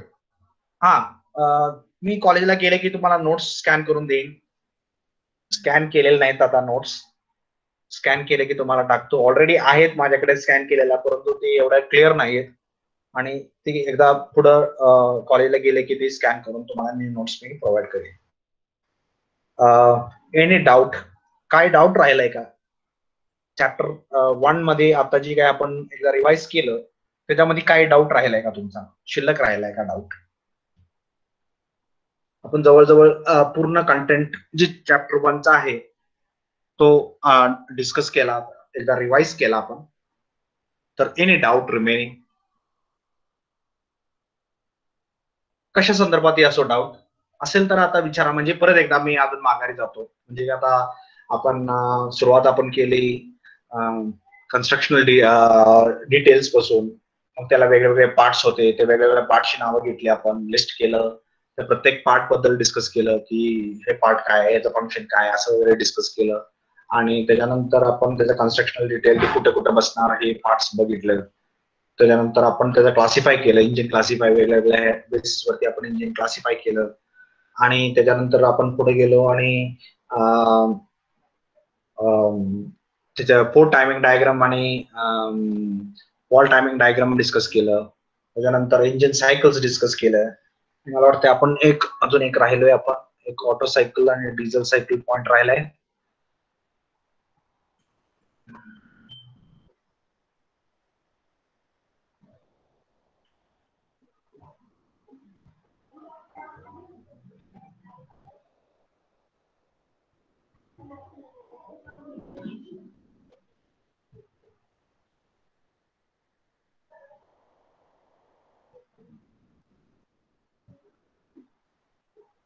Okay, इथं आपण ऑटो सायकल डिस्कस केलं. तर ही ऑटो सायकल बेसिकली कसं होतं, सुरुवातीला 0 to 1 वॉज सक्शन, हे सक्शन स्ट्रोक आहे. 1 to 2 तुमचा कॉम्प्रेशन स्ट्रोक आहे. 2 to 3 constant volume heat addition process आहे. आणि 3 to 4 एक्सपान्शन स्ट्रोक आहे. आणि 4 to 1 हा इमॅजिनरी प्रोसेस आहे, ज्याला आपण constant volume heat rejection process असं म्हणालो. आणि त्याच्यामध्ये आपण हा सायकल आहे ते आपण क्लोज केली. आणि आता क्लोज कशासाठी केली तर आपल्याला ते अनालिसिस करता यावं म्हणून आपण त्याला क्लोज केली. कारण ऍक्च्युअली सायकल इथं क्लोज होण्यासाठी ही जी 4-1 प्रोसेस आहे ती ऍक्च्युअल मध्ये नाहीये, परंतु ही इंटेन्शनली आपण एक इमॅजिनरी प्रोसेस ऍड करून ही सायकल क्लोज केलेली आहे. आणि नंतर आपण म्हणतोय की 1 to 0 हा एक्झॉस्ट स्ट्रोक आहे. तर 0 to 1 suction, 1 to 2 is compression, 2 to 3 is expansion, आणि 3 to 4 2 to 3 is constant volume heat addition म्हणजेच कंबशन, आणि 3 to 4 हा एक्सपान्शन स्ट्रोक झाला. आणि 4 to 1 हे constant volume heat rejection process is तो इमॅजिनरी प्रोसेस आपण ऍड केलाय. कशासाठी? ही सायकल नाहीतर ओपन राहते. ऍक्च्युअल जर हे जर आपण ह्याला हे केलं, ड्रॉ करायला गेलं तर हे कसं दिसेल तुम्हाला? 0 to 1, 1 to 2, 2 to 3, 3 to 4 आणि 4 to 1 आणि ते येऊन संपेल, बरोबर. परंतु आता now this is not a close cycle, ही क्लोज नाही. मग आपण आपल्याला क्लोज करायला पाहिजे. का क्लोज करायला पाहिजे? आपण ओपन सायकल आणि क्लोज सायकल तुम्हाला बीएमई थर्मोडायनामिक्स मध्ये तुम्ही शिकलाय. तर ओपन सायकल असेल तर ते आपल्याला त्यात फिक्स्ड वर्क काढता येत नाही. वर्क आपण कसं काढतो? Volume area inside the curve is what you call as a work output, बरोबर. त्यासाठी ते सायकल क्लोज व्हायला पाहिजे. मग आता आपलं वर्क किती झालं? हे वर्क आउटपुट झालं, area inside this particular curve. Okay, so area inside this particular curve is what you call as the work output. He work output काढता यावं म्हणून आपण ह्याला क्लोज केलं. तर क्लोज करण्यासाठी आपल्याला एक इमॅजिनरी लाईन ऍड करावी लागली, ज्याचं नाव आहे तर 4 to 1 which is a constant volume heat rejection process. In actual तसा कुठलाही प्रोसेस नाहीये, बाकी सगळे प्रोसेस ऍक्च्युअल मध्ये आहेत. आणि नंतर आपण शेवटचा जो स्ट्रोक आहे, जो एक्झॉस्ट स्ट्रोक आहे, तो 1 to 0 असं म्हणतो. कुठल्या बेसिसवर म्हणतोय आपण? असं अज्युम करतोय की सक्शन आणि कॉम्प्रेशन ऍटमॉस्फेरिक कंडिशनला होतंय. ओके, तर सक्शन पहिल्यांदा 0 to 1 हे पी ऍटमॉस्फेरिक प्रेशरला होते आणि तसंच एक्झॉस्ट सुद्धा 1 to 0 हे ऍटमॉस्फेरिक कंडिशनला होते. तर 0 to 1, 1 to 2, 2 to 3, 3 to 4, 4 to 1 आणि 1 to 0 हे तुमचे ऍक्च्युअल सायकल आहे. बरोबर. परंतु ऍक्च्युअल ज्या वेळेला आपण ऑटो सायकल म्हणतो त्यावेळेला जनरली आपण कुठला ड्रॉ करतो 1 to 2, 2 to 3, 3 to 4, 4 to 1 एवढंच ड्रॉ करतो. ही दोन लाईन आपण ड्रॉ करत नाही कारण हे this two process are part of suction and exhaust. आणि ज्या वेळेला आपण क्लोज सायकल ज्या वेळेला बनतो त्यावेळेला आपण काय अज्युम करतोय the volume is not crossing across the boundary. The mass is not crossing across the boundary. Nothing is crossing across the boundary. बाउंड्रीला मास क्रॉस करत नाहीये म्हणजे आतमध्ये काही येत नाही आणि बाहेर काही जात नाही. परंतु हे ऍक्च्युअल सायकल आहे. बरोबर. ऍक्च्युअल प्रॅक्टिकल थिंग आहे आणि प्रॅक्टिकल मध्ये ते शक्य नाहीये आपल्याला. म्हणजे तेच एकदा कॉम्प्रेस केलं त्यातनं वर्क आउटपुट घेतलं परत ते एक्सपांड झालं आणि परत तेच कॉम्प्रेस केलं तर परत आपल्याला ते बर्न करता येईल का? एअर शक्य नाही. बरोबर. कारण फ्युएल बर्न करण्यासाठी प्रत्येक वेळेला आपल्याला ऑक्सिजन द्यावं लागेल आणि ऑक्सिजन देण्यासाठी आपल्याला प्रत्येक वेळी नवीन एअर ऍड करावं लागेल आणि नवीन फ्युएल ऍड करावं लागेल. बरोबर. म्हणून आपल्याला ही दोन प्रोसेस आहेत कुठले सक्शन आणि एक्झॉस्ट. परंतु ह्यात सक्शन आणि एक्झॉस्ट हे थर्मोडायनॅमिक प्रोसेस मध्ये येत नाही. बरोबर आहे. कारण सक्शन झाल्यानंतर तुमचं थर्मोडायनॅमिक बर्निंग स्टार्ट होते. बरोबर. कॉम्प्रेशन स्टार्ट होते. ऍक्च्युअल थर्मोडायनॅमिक प्रोसेस स्टार्ट होते ज्याच्यामध्ये कॉम्प्रेशन आहे, कंबशन आहे, देन एक्सपान्शन आहे आणि रिजेक्शन आहे, हिट रिजेक्शन आहे. बरोबर. तर हा झाला तुमचा thermodynamic cycle which is a close cycle. आणि ही क्लोज करण्यासाठी आपण ही प्रोसेस ऍड केलं आणि ह्याला कोलॅबोरेशन मध्ये आपण इथं ड्रॉ केलं पिस्टन आणि सिलेंडर अरेंजमेंट. तर हा टीडीसी होता आणि हा बीडीसी होता. म्हणजे हे जे व्हॉल्यूम आहे इथून इथपर्यंत ह्याला क्लिअरन्स व्हॉल्यूम म्हणतोय आणि हा स्ट्रोक व्हॉल्यूम आहे. मग हा स्ट्रोक व्हॉल्यूमच्या लेंथच्या हिशोबानं हे तुम्हाला 0 to 1 लाईन मिळणार. हे किती मूव्ह होणार बीडीसी पासून टीडीसी पर्यंत. तर ही लाईन इथपर्यंत येऊन संपली. आता अज्युम मी काय करतोय की पिस्टन टीडीसी ला असताना आपलं कंबशन होतंय, इन्स्टंटेनियस कंबशन होतंय म्हणून आपण ही लाईन इथून पुढे इथं ड्रॉ केली. आता हा पीक प्रेशर झाला. ह्या पीक प्रेशर पासून आता पिस्टन खाली माघारी जायला लागलं, टीडीसी कडून बीडीसी कडे जायला लागलं. तर प्रेशर कमी होत गेला म्हणून ही लाईन खाली आली आणि ज्यावेळेला बीडीसी ला पोहोचली त्यावेळेला इथपर्यंत आली. बरोबर. आता इथं काहीच होत नाहीये परंतु ही प्रोसेस आपण ऍड केली ज्याच्यामध्ये आपल्याला सायकल क्लोज करायची आहे म्हणजे 4 to 1. आणि त्याच्यानंतर पिस्टन आपल्या ज्या वेळेला इकडे मूव्ह होईल त्यावेळेला आपण एक्झॉस्ट असतं. म्हणजे सुरुवातीचा एक सक्शन आणि शेवटचा एक एक्झॉस्ट. ऍक्च्युली हा थर्मोडायनॅमिक प्रोसेस मध्ये येत नाहीये, थर्मोडायनॅमिक प्रोसेस मध्ये येत नाही परंतु इंजिन वर्किंग मध्ये येत आहे. कारण आपल्याला मास आतमध्ये घ्यायचा आहे आणि मास बाहेर सोडायचा आहे. मास आतमध्ये घेण्यासाठी आपण सक्शन स्ट्रोक वापरला आणि मास बाहेर सोडण्यासाठी आपण एक्झॉस्ट स्ट्रोक वापरला. परंतु थर्मोडायनॅमिकली आपल्या क्लोज सिस्टम मध्ये मास बाउंड्री क्रॉस करत नसतं. मग आता आपण 1 2 3 4 1 केलं तर आपलं मास क्रॉस करतच नाहीये इथं. बरोबर. आणि मग आपण ह्या सायकलला अनालाइज करतोय. बरोबर. हे क्लोज सायकल अनालाइज करतोय. बरोबर. कारण ओपन सायकल अनालाइज करता येते. आता आपल्याला वर्क फाइंड आउट करता येते. Area under in this particular curve, area under this particular curve, that is 1 2 3 4 1 he G area आहे वर्क आउटपुट आहे. हे फाइंड आउट करायसाठी असतं आपल्याला का तर आपल्याला अनालाइज करायचं आहे आणि म्हणून आपण त्याला क्लोज केलं. So this was the theoretical PV diagram for auto cycle. असंच आपल्याला डिझेल सायकल साठी सुद्धा काढता येतं. तर हा झाली तुमची डिझेल सायकल. इथं 0 to 1 सिमिलर राहिली. इथून जसं आलं तसं इथपर्यंत आलं. ही पण कॉम्प्रेशन स्ट्रोक इथून 1 to 2 आलं. जसं इथून 1 to 2 आलं म्हणजे पिस्टन इथून इकडे मूव्ह व्हायला लागला, इथून इकडे मूव्ह व्हायला लागला. We have the piston moving from BDC to TDC. आणि इथं constant volume heat addition process होतं. म्हणजे पिस्टन टीडीसी ला असताना अचानक आपलं कंबशन होतं असं आपण गृहीत धरतोय. पण इथं काय आपण कॉन्स्टंट प्रेशर हीट ऍडिशन म्हणतोय डिझेल इंजिन मध्ये. म्हणजे प्रेशर कॉन्स्टंट ठेवण्यासाठी आपल्याला पिस्टन काय करावं लागते मूव्ह करावं लागते. कारण जसं बर्न होत जाईल तसं हीट वाढत जाते. हीट वाढत गेले की प्रेशर वाढणार. परंतु जर आपल्याला प्रेशर कॉन्स्टंट ठेवायचं असेल तर मग आपल्याला व्हॉल्यूम वाढवायला पाहिजे. तर व्हॉल्यूम आपण वाढवून काय करतोय आपण प्रेशर कॉन्स्टंट ठेवतोय. कारण आपण ह्या सायकललाच नाव दिले कॉन्स्टंट व्हॉल्यूम सायकल. ओके. जसं कॉन्स्टंट प्रेशर सायकल. इथं ऑटो सायकल काय होतं, कॉन्स्टंट व्हॉल्यूम सायकल, इथं कॉन्स्टंट प्रेशर सायकल आहे. मग ही जी लाईन आहे कॉन्स्टंट प्रेशर, ही कुठं प्रेशर, ही जी काही पीक प्रेशर आहे 2 ला आलेला, तो प्रेशर आपल्याला मेंटेन करायचा आहे, बरोबर. आणि इथं 3 पर्यंत तो सेम प्रेशर. मग त्याच करस्पॉन्डिंगली एक्सपान्शन स्ट्रोकचा इथून पिस्टन इथपर्यंत येईपर्यंत हा कंबशनच कन्झ्युम केला. त्यामुळं नेट इथून 3 पासून म्हणजे इथं पासून ते इथपर्यंत एवढाच एक्सपान्शन स्ट्रोक आहे, बरोबर. आणि एक्सपान्शन स्ट्रोक मध्ये वर्क तयार होतं. त्यामुळं इथं 3 to 4 ही मोठी लाईन होती, म्हणजे इथं पूर्ण एरिया एवढा आला, वर्क एरिया एवढा आला. इथं ऍक्च्युअल वर्क एरिया कमी झाला. म्हणून generally diesel cycle we consider that it is less efficient than Otto cycle, बरोबर. त्या बेसिसवरती तर वेगळ्या बेसिसवरती आपण ते बोलू शकतो, परंतु इन जनरल आपण इथं बोलतोय. So this was your diesel cycle and this was your auto cycle.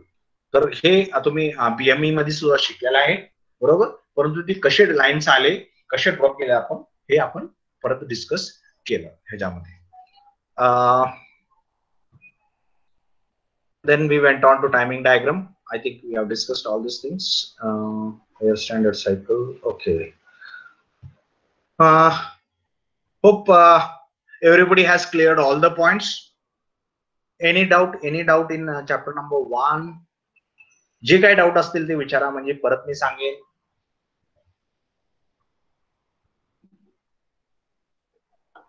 Yes, any doubt?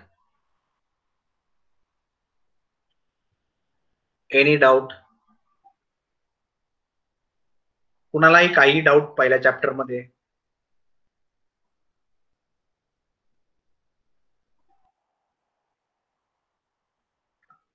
मला वाटतं मी मराठीमध्ये बोललो, आता सगळ्यांना सांगितलं.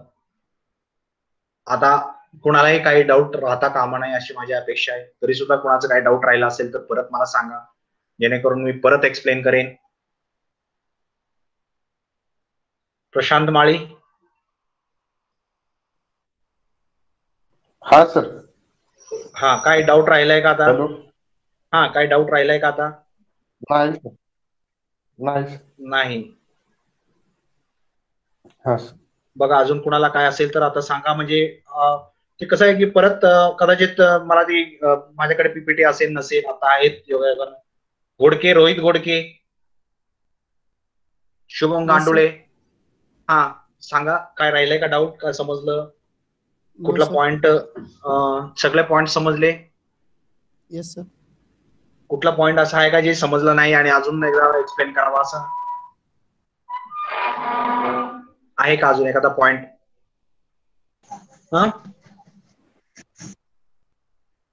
सुजित माने.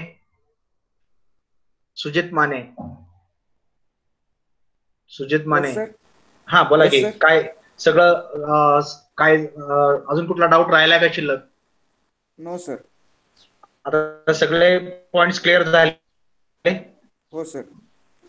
सगळे पॉइंट्स क्लिअर झाले का?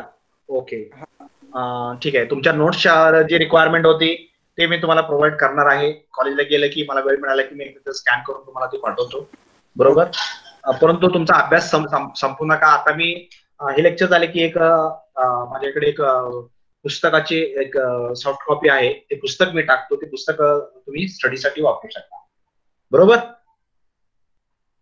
Okay everybody? Any doubt? No. If no, then we will proceed to chapter number 2 discussion, revision.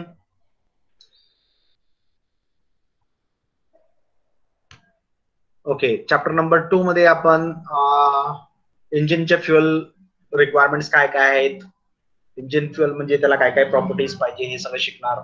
Mixture कसे असले पाहिजे ते पण आपण डिस्कस करायला पाहिजे. म्हणजे रिच आहे, लीन आहे, इकॉनॉमी मिक्सचर आहे, पॉवर मिक्सचर आहे, असं आपण ज्यावेळेला वेगवेगळे मिक्सचर म्हणतो ते काय आहेत. सिम्पल कार्बोरेटर कसं आहे, ऍडिशनल सिस्टम्स कुठल्या कुठल्या असणार आहेत, आणि कॉम्पन्सेटिंग डिव्हाइसेस कुठल्या कुठल्या असणार आहेत. आणि फायनली आपण न्यूमेरिकल पार्ट कडे जातोय, calculation of air fuel ratio कसं कॅल्क्युलेट करायचा, आणि एअर फ्युअल रेशो कसा कॅल्क्युलेट करायचा, सॉरी द डायमेन्शन कसे कॅल्क्युलेट करायचे, मेजर डायमेन्शन्स, हे आपण सगळं शिकणार आहे. आणि last point will be MPFI, that is multi point fuel injection system और इलेक्ट्रॉनिक पेट्रोल इंजेक्शन सिस्टम.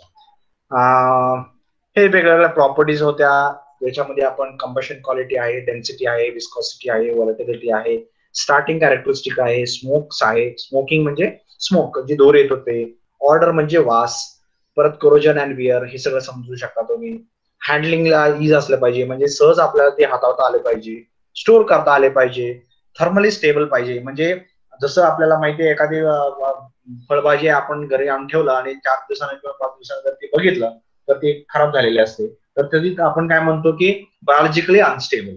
तसंच थर्मली अनस्टेबल म्हणजे समजा दूध आहे, दूध थर्मली अनस्टेबल असतं, त्याला जर आपण तसंच ठेवून दिलं करंट ऍटमॉस्फिअर मध्ये तर ते फाटतं किंवा खराब होतं, तर त्याला आपण थर्मली अनस्टेबल म्हणतो. म्हणजे with temperature it goes on decaying, म्हणून आपण त्याला काय म्हणतो थर्मली अनस्टेबल. तर थर्मली अनस्टेबल असता कामा नये. इकॉनॉमिकल असलं पाहिजे, अवेलेबल असलं पाहिजे, त्याचे डिपॉझिट्स तयार नाही झाले पाहिजे. डिपॉझिट म्हणजे आपल्याला कार्बन डिपॉझिट आपल्याला इंजिन मध्ये माहिती कार्बन डिपॉझिट होतं, तर ते डिपॉझिट फॉर्मिंग टेंडन्सी त्याची कमी असली पाहिजे. आणि त्याला म्हणजे आगीपासूनचा धोका त्याला कमी असला पाहिजे. म्हणजेच काय तर सहजासहजी त्याला आग लागली नाही पाहिजे आपल्याला स्टोअर करताना, आणि ते विषारी नसलं पाहिजे. So this was the properties. वेगवेगळे कॉम्पोनंट्स कुठले आहेत तर fuel storage, pump, filter, carburettor, cylinder, हे सगळे वेगवेगळे कॉम्पोनंट्स आहेत. ते कसं होतं इथं आपण डिस्कस केलं, एका बाजूने फ्युअल येते, एका बाजूने एअर येते, इथं मिक्सचर तयार होतंय, आणि हे मिक्सचर तयार होण्यासाठी आपल्याला एक डिव्हाइसची आपण गरज भासते, त्याला आपण कार्बोरेटर असं नाव दिलं. मग आपण म्हणतो की हे करत असताना आपल्याला प्रॉब्लेम काय येत आहेत, तर ते आपण मागच्या स्लाइड मध्ये आपण डिस्कस करत होतो. इथं आपण डिस्कस करत होतो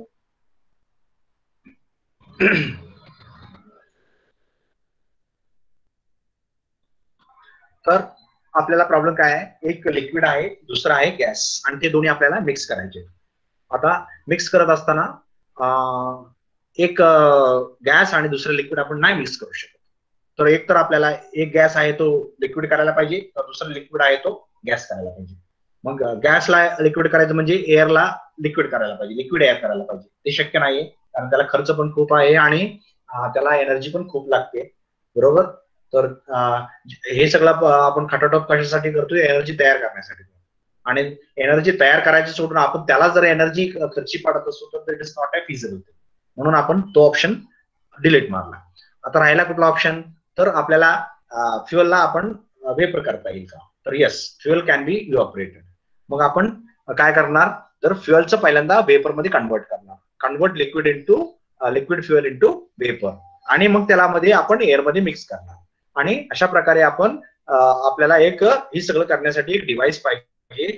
आणि त्याच्यामध्ये काय काय प्रोव्हिजन असले पाहिजे, ठराविक क्वांटिटी एअर आतमध्ये घेऊन येणं, तशीच ठराविक क्वांटिटी फ्युअल आतमध्ये घेऊन यायला पाहिजे, आणि आलेली फ्युअल ऑटोमाइज करायला पाहिजे. ऑटोमाइज म्हणजे स्मॉल ड्रॉपलेट्स मध्ये फ्लो जो आहे त्याला फ्लोचं कन्व्हर्जन इंटू स्मॉल ड्रॉपलेट्स, त्याला आपण ॲटोमायझेशन म्हणतो. तर ॲटोमाइज करायला पाहिजे, वेपोराइज करायला पाहिजे. ड्रॉपलेट वेपोराइज होत आहे म्हणजे it changes from liquid to gaseous state, vaporise झालं आणि then mix it with air. आणि अशा प्रकारे आपण योग्य क्वालिटीचं मिक्सचर तयार केलं, आणि हे मिक्सचर आपल्याला इंजिन सिलेंडरला सप्लाय करता आलं पाहिजे. आणि हे सगळं कशाचं फंक्शन आहे, हे कार्बोरेटरचं फंक्शन आहे. And device which makes this possible is called as carburettor. ह्याला आपण कार्बोरेटर असं म्हणतो. आता हा झाला तुमचा सिंपल कार्बोरेटर. आता ह्यात कुठले कुठले पार्ट्स आहेत, एक बॅरेल आहे. हे बॅरेल म्हणजे हे जी पाईप दिसते इथून इथपर्यंत जी पाईप दिसते याला आपण बॅरेल असं म्हणालो. एक मेन जेट ही जी दिसते याला मेन जेट म्हणायचं. ओके, इथं एक जेट बसवले त्याला मेन जेट म्हणायचं. एक वेंचुरी, इथं जी आपण हे असं जी फीचर बसवलंय त्याला याला नाव आहे वेंचुरी. एक थ्रॉटल वॉल, इथं जी दिसते ही थ्रॉटल वॉल आहे. हे थ्रॉटल वॉल ऍक्सिलरेटरला कनेक्टेड असतं, आणि हे एअर इकडून येते आणि मिक्सचर इकडून इंजिनला सप्लाय होते. म्हणजे जे ज्या साईडवरून इंजिनला मिक्सर सप्लाय होते त्या साईडला थ्रोटल वॉल्व बसवलेला असते आणि ज्या साईडला इंजिनची एअर येते त्या साईडला एक चोक बसवलेला असतो. तर इनलेट साईडला कार्बोरेटरच्या इनलेट साईडला एअर इनलेट साईडला चोक असतो आणि जिथं air fuel mixer supply side आहे त्या सप्लाय साईडला आपण एक थ्रोटल वॉल्व बसवलेला असतो. आणि ह्याला कनेक्टेड, ह्या मेन जेटला कनेक्टेड हे मेन फ्युएल सिस्टम असते आणि ह्या फ्युएल सिस्टमच्या दुसऱ्या एंडला आपल्याला एक फ्लोट चेंबर असतो. ही जी टाकी सारखं दिसतंय, कंटेनर सारखं दिसतंय, ह्याला आपण फ्लोट चेंबर असं म्हणतोय आणि ह्याच्या आतमध्ये एक फ्लोट आहे. हे आपल्या ओव्हरहेड टँक मध्ये, वॉटर टँक मध्ये, म्हणजे आपल्या घरावरती जी टाकी असते त्या टाकीमध्ये आपल्याला ओव्हरहेड टँक मध्ये आपल्याला बरेच वेळेला एक वॉल बसवलेला असतो जेणेकरून तो सिग्नल देतो आपल्याला पंप बंद करायचा किंवा चालू करण्यासाठी. तशा प्रकारची अरेंजमेंट इथं आपण केलेली असते. म्हणजे थोडक्यात काय तर ही जी फ्लोट आहे ही फ्लोट वरती किंवा खालती झालं तर त्याच्याशी कनेक्टेड असलेला जो हा वॉल आहे तो वॉल वरती आणि खालती होतो. म्हणजे हे खालती गेलं की हे खाली गेलं की ओपन झालं, त्याच्यामुळं इकडून फ्युएल आतमध्ये येऊ शकतं. आणि हे वरती आलं की हे वॉल आतमध्ये गेलं म्हणजे हे ओपनिंग क्लोज झालं म्हणजे फ्युएल बाहेर यायचं थांबलं. म्हणजे हे ज्या वेळेला त्याचं फंक्शन काय आहे, हे लेवल मेंटेन करणं आहे. हे जे वेगवेगळे कॉम्पोनेंट्स हे तुमच्या वर्किंग बघूया. तर इथं काय काय की एअर आतमध्ये आणण्यासाठी आपल्याला एक प्रोव्हिजन करायला पाहिजे. आपण काय केलं तर आपल्याला माहिती आहे कुठल्याही फ्लुइड मूव्ह होण्यासाठी काय पाहिजे, प्रेशर डिफरन्स पाहिजे. जसं व्होल्टेज डिफरन्स मुळे करंट फ्लो होतो तसं प्रेशर डिफरन्स मुळे फ्लुइड फ्लो होतं, बरोबर. तर इथं प्रेशर डिफरन्स क्रिएट करण्यासाठी आपण काय केलं, इथं एका बाजूला एक पाईप आहे जी बॅरल आहे, आपण याला बॅरल म्हणतोय, कार्बोरेटर बॅरल असं म्हणतोय. त्या पाईपला ह्या बाजूला आपण काय केलं, इंजिन इनलेट मॅनिफोल्ड कनेक्ट केलं. आपल्याला माहिती आहे इनलेट मॅनिफोल्ड मध्ये सक्शन म्हणजे नेगेटिव्ह प्रेशर असतं.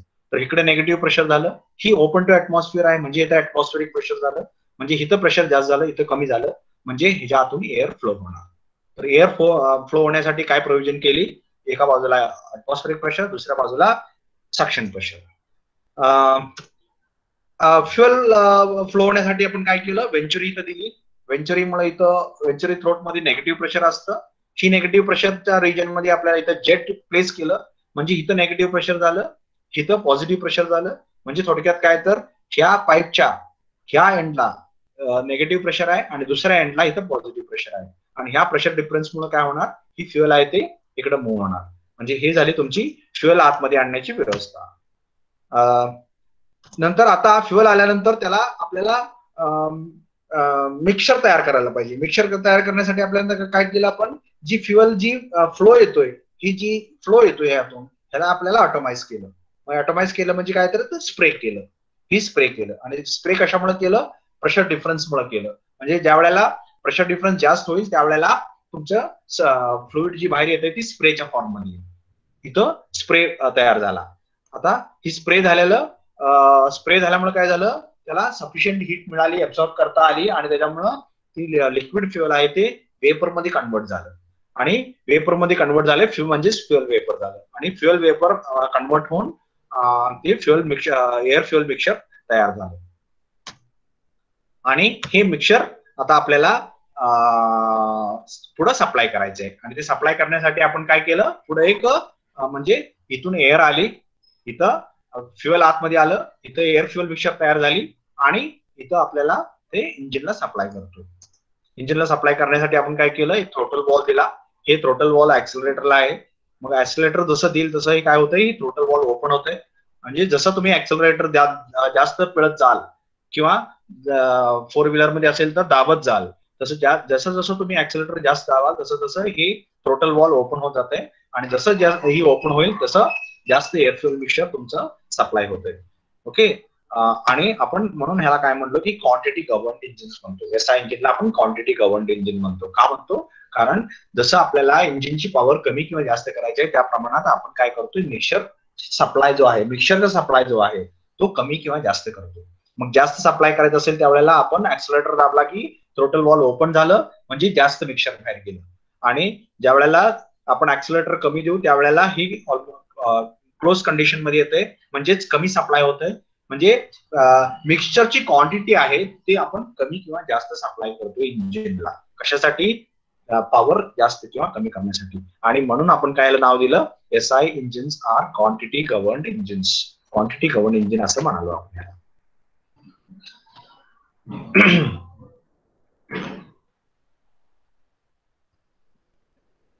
ओके, इथपर्यंत सगळ्यांना समजलं? Any doubt? Whatever we have discuss till now. Any doubt? Anybody? Everybody has understood everything till now, whatever we have discussed. तरी मी प्रत्येक लेक्चरच्या एंडिंगला हा प्रश्न मी परत परत विचारतोय की कुणाला काही समजलं नसेल तर त्यांनी तिथं थांबायचं आहे, लॉग आउट व्हायचं नाहीये. काय काय लोकांना शंका विचारायला काय हे वाटत असेल तर let others leave and then you can ask, no problem. परंतु त्या लेक्चरमध्ये जे काही शिकवलं गेलंय ते क्लिअर झाल्याशिवाय तुम्ही लिव्ह होऊ नका. We can take time and more and explain. बरोबर? सो इथून पुढं we will confirm this. Okay. तर ज्या वेळेला ज्याला कोणाला जी शंका राहते, जे काही समजलं नाही असं वाटतंय, त्या वेळेला तुम्ही you are not suppose to leave. Okay, you stay over there and then at the end you can ask. Okay. कारण एक्सप्लेन करताना मी सुरुवातीला इंग्लिशमध्येच एक्सप्लेन करणार, परंतु जर तुम्हाला समजलं नसेल तर मी ती मराठीमध्ये करणार, कारण आपले मीडियम ऑफ लँग्वेज आहे ते इंग्लिश आहे. तर माझं एक्सप्लेनेशन मराठीमध्ये होऊ शकत नाहीये आणि बरेच आपले मॅक्झिमम टर्म्स असते ते इंग्लिशमध्ये असल्यामुळं it will be inconvenient for me to explain in Marathi. हा, परंतु जर समजत नसेल, एखादा पॉइंट समजत नसेल तर ते समजून घेण्यासाठी आपल्याला नक्कीच एक्सप्लेनेशन मराठीमध्ये घेता येईल. तर त्यावेळेला you should whenever I am asking whether you are understood, you should say that you are not understood, and then in that case we can go for even explanation in Marathi. त्यावेळेला आपण मराठीमध्ये discuss करू आणि आपले जे point आहे ते clear करू. I hope everybody agreed and everybody understanding what I am explaining now. Yes. Yes, sir. Yes, Yes, sir. Okay. हा, तर आता जे काय समजलं असेल, आतापर्यंत जे काय सगळं आपण डिस्कस केलं ते सगळं समजलं असेल, then you can mark your attendance and leave. And others who are having doubts can stay back and we can discuss even, no problem. So those who have understood everything, please mark your attendance in the chat box and then you can leave.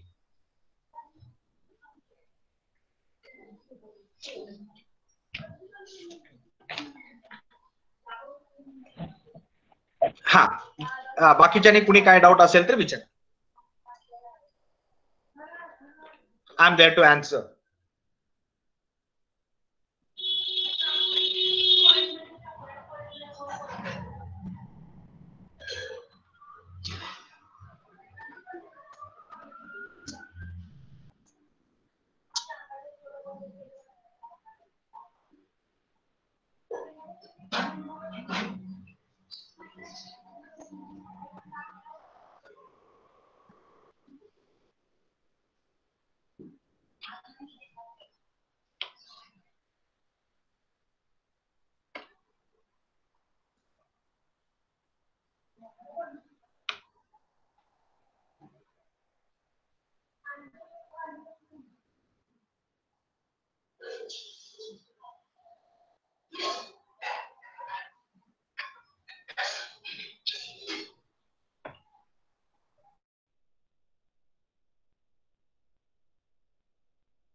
आतापर्यंत जे काय discuss केलं त्यातलं काही कुठलाही point समजला नसेल तर प्लीज विचारा.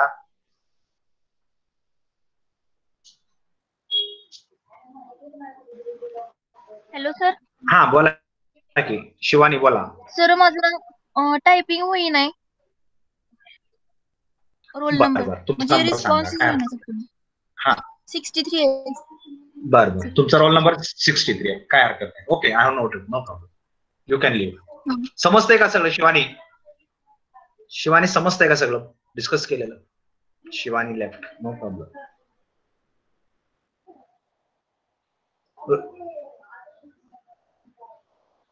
हा सर. शिवानी, हा समजतंय का समजते सगळं? ना.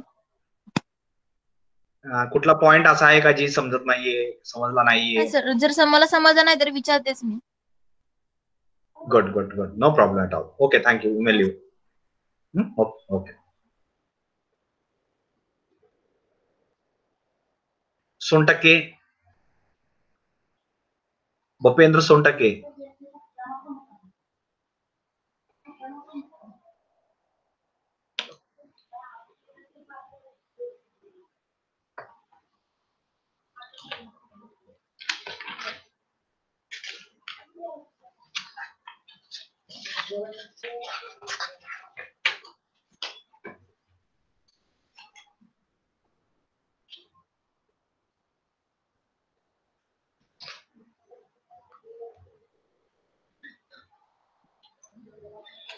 Okay, then I think we can end our lecture over here.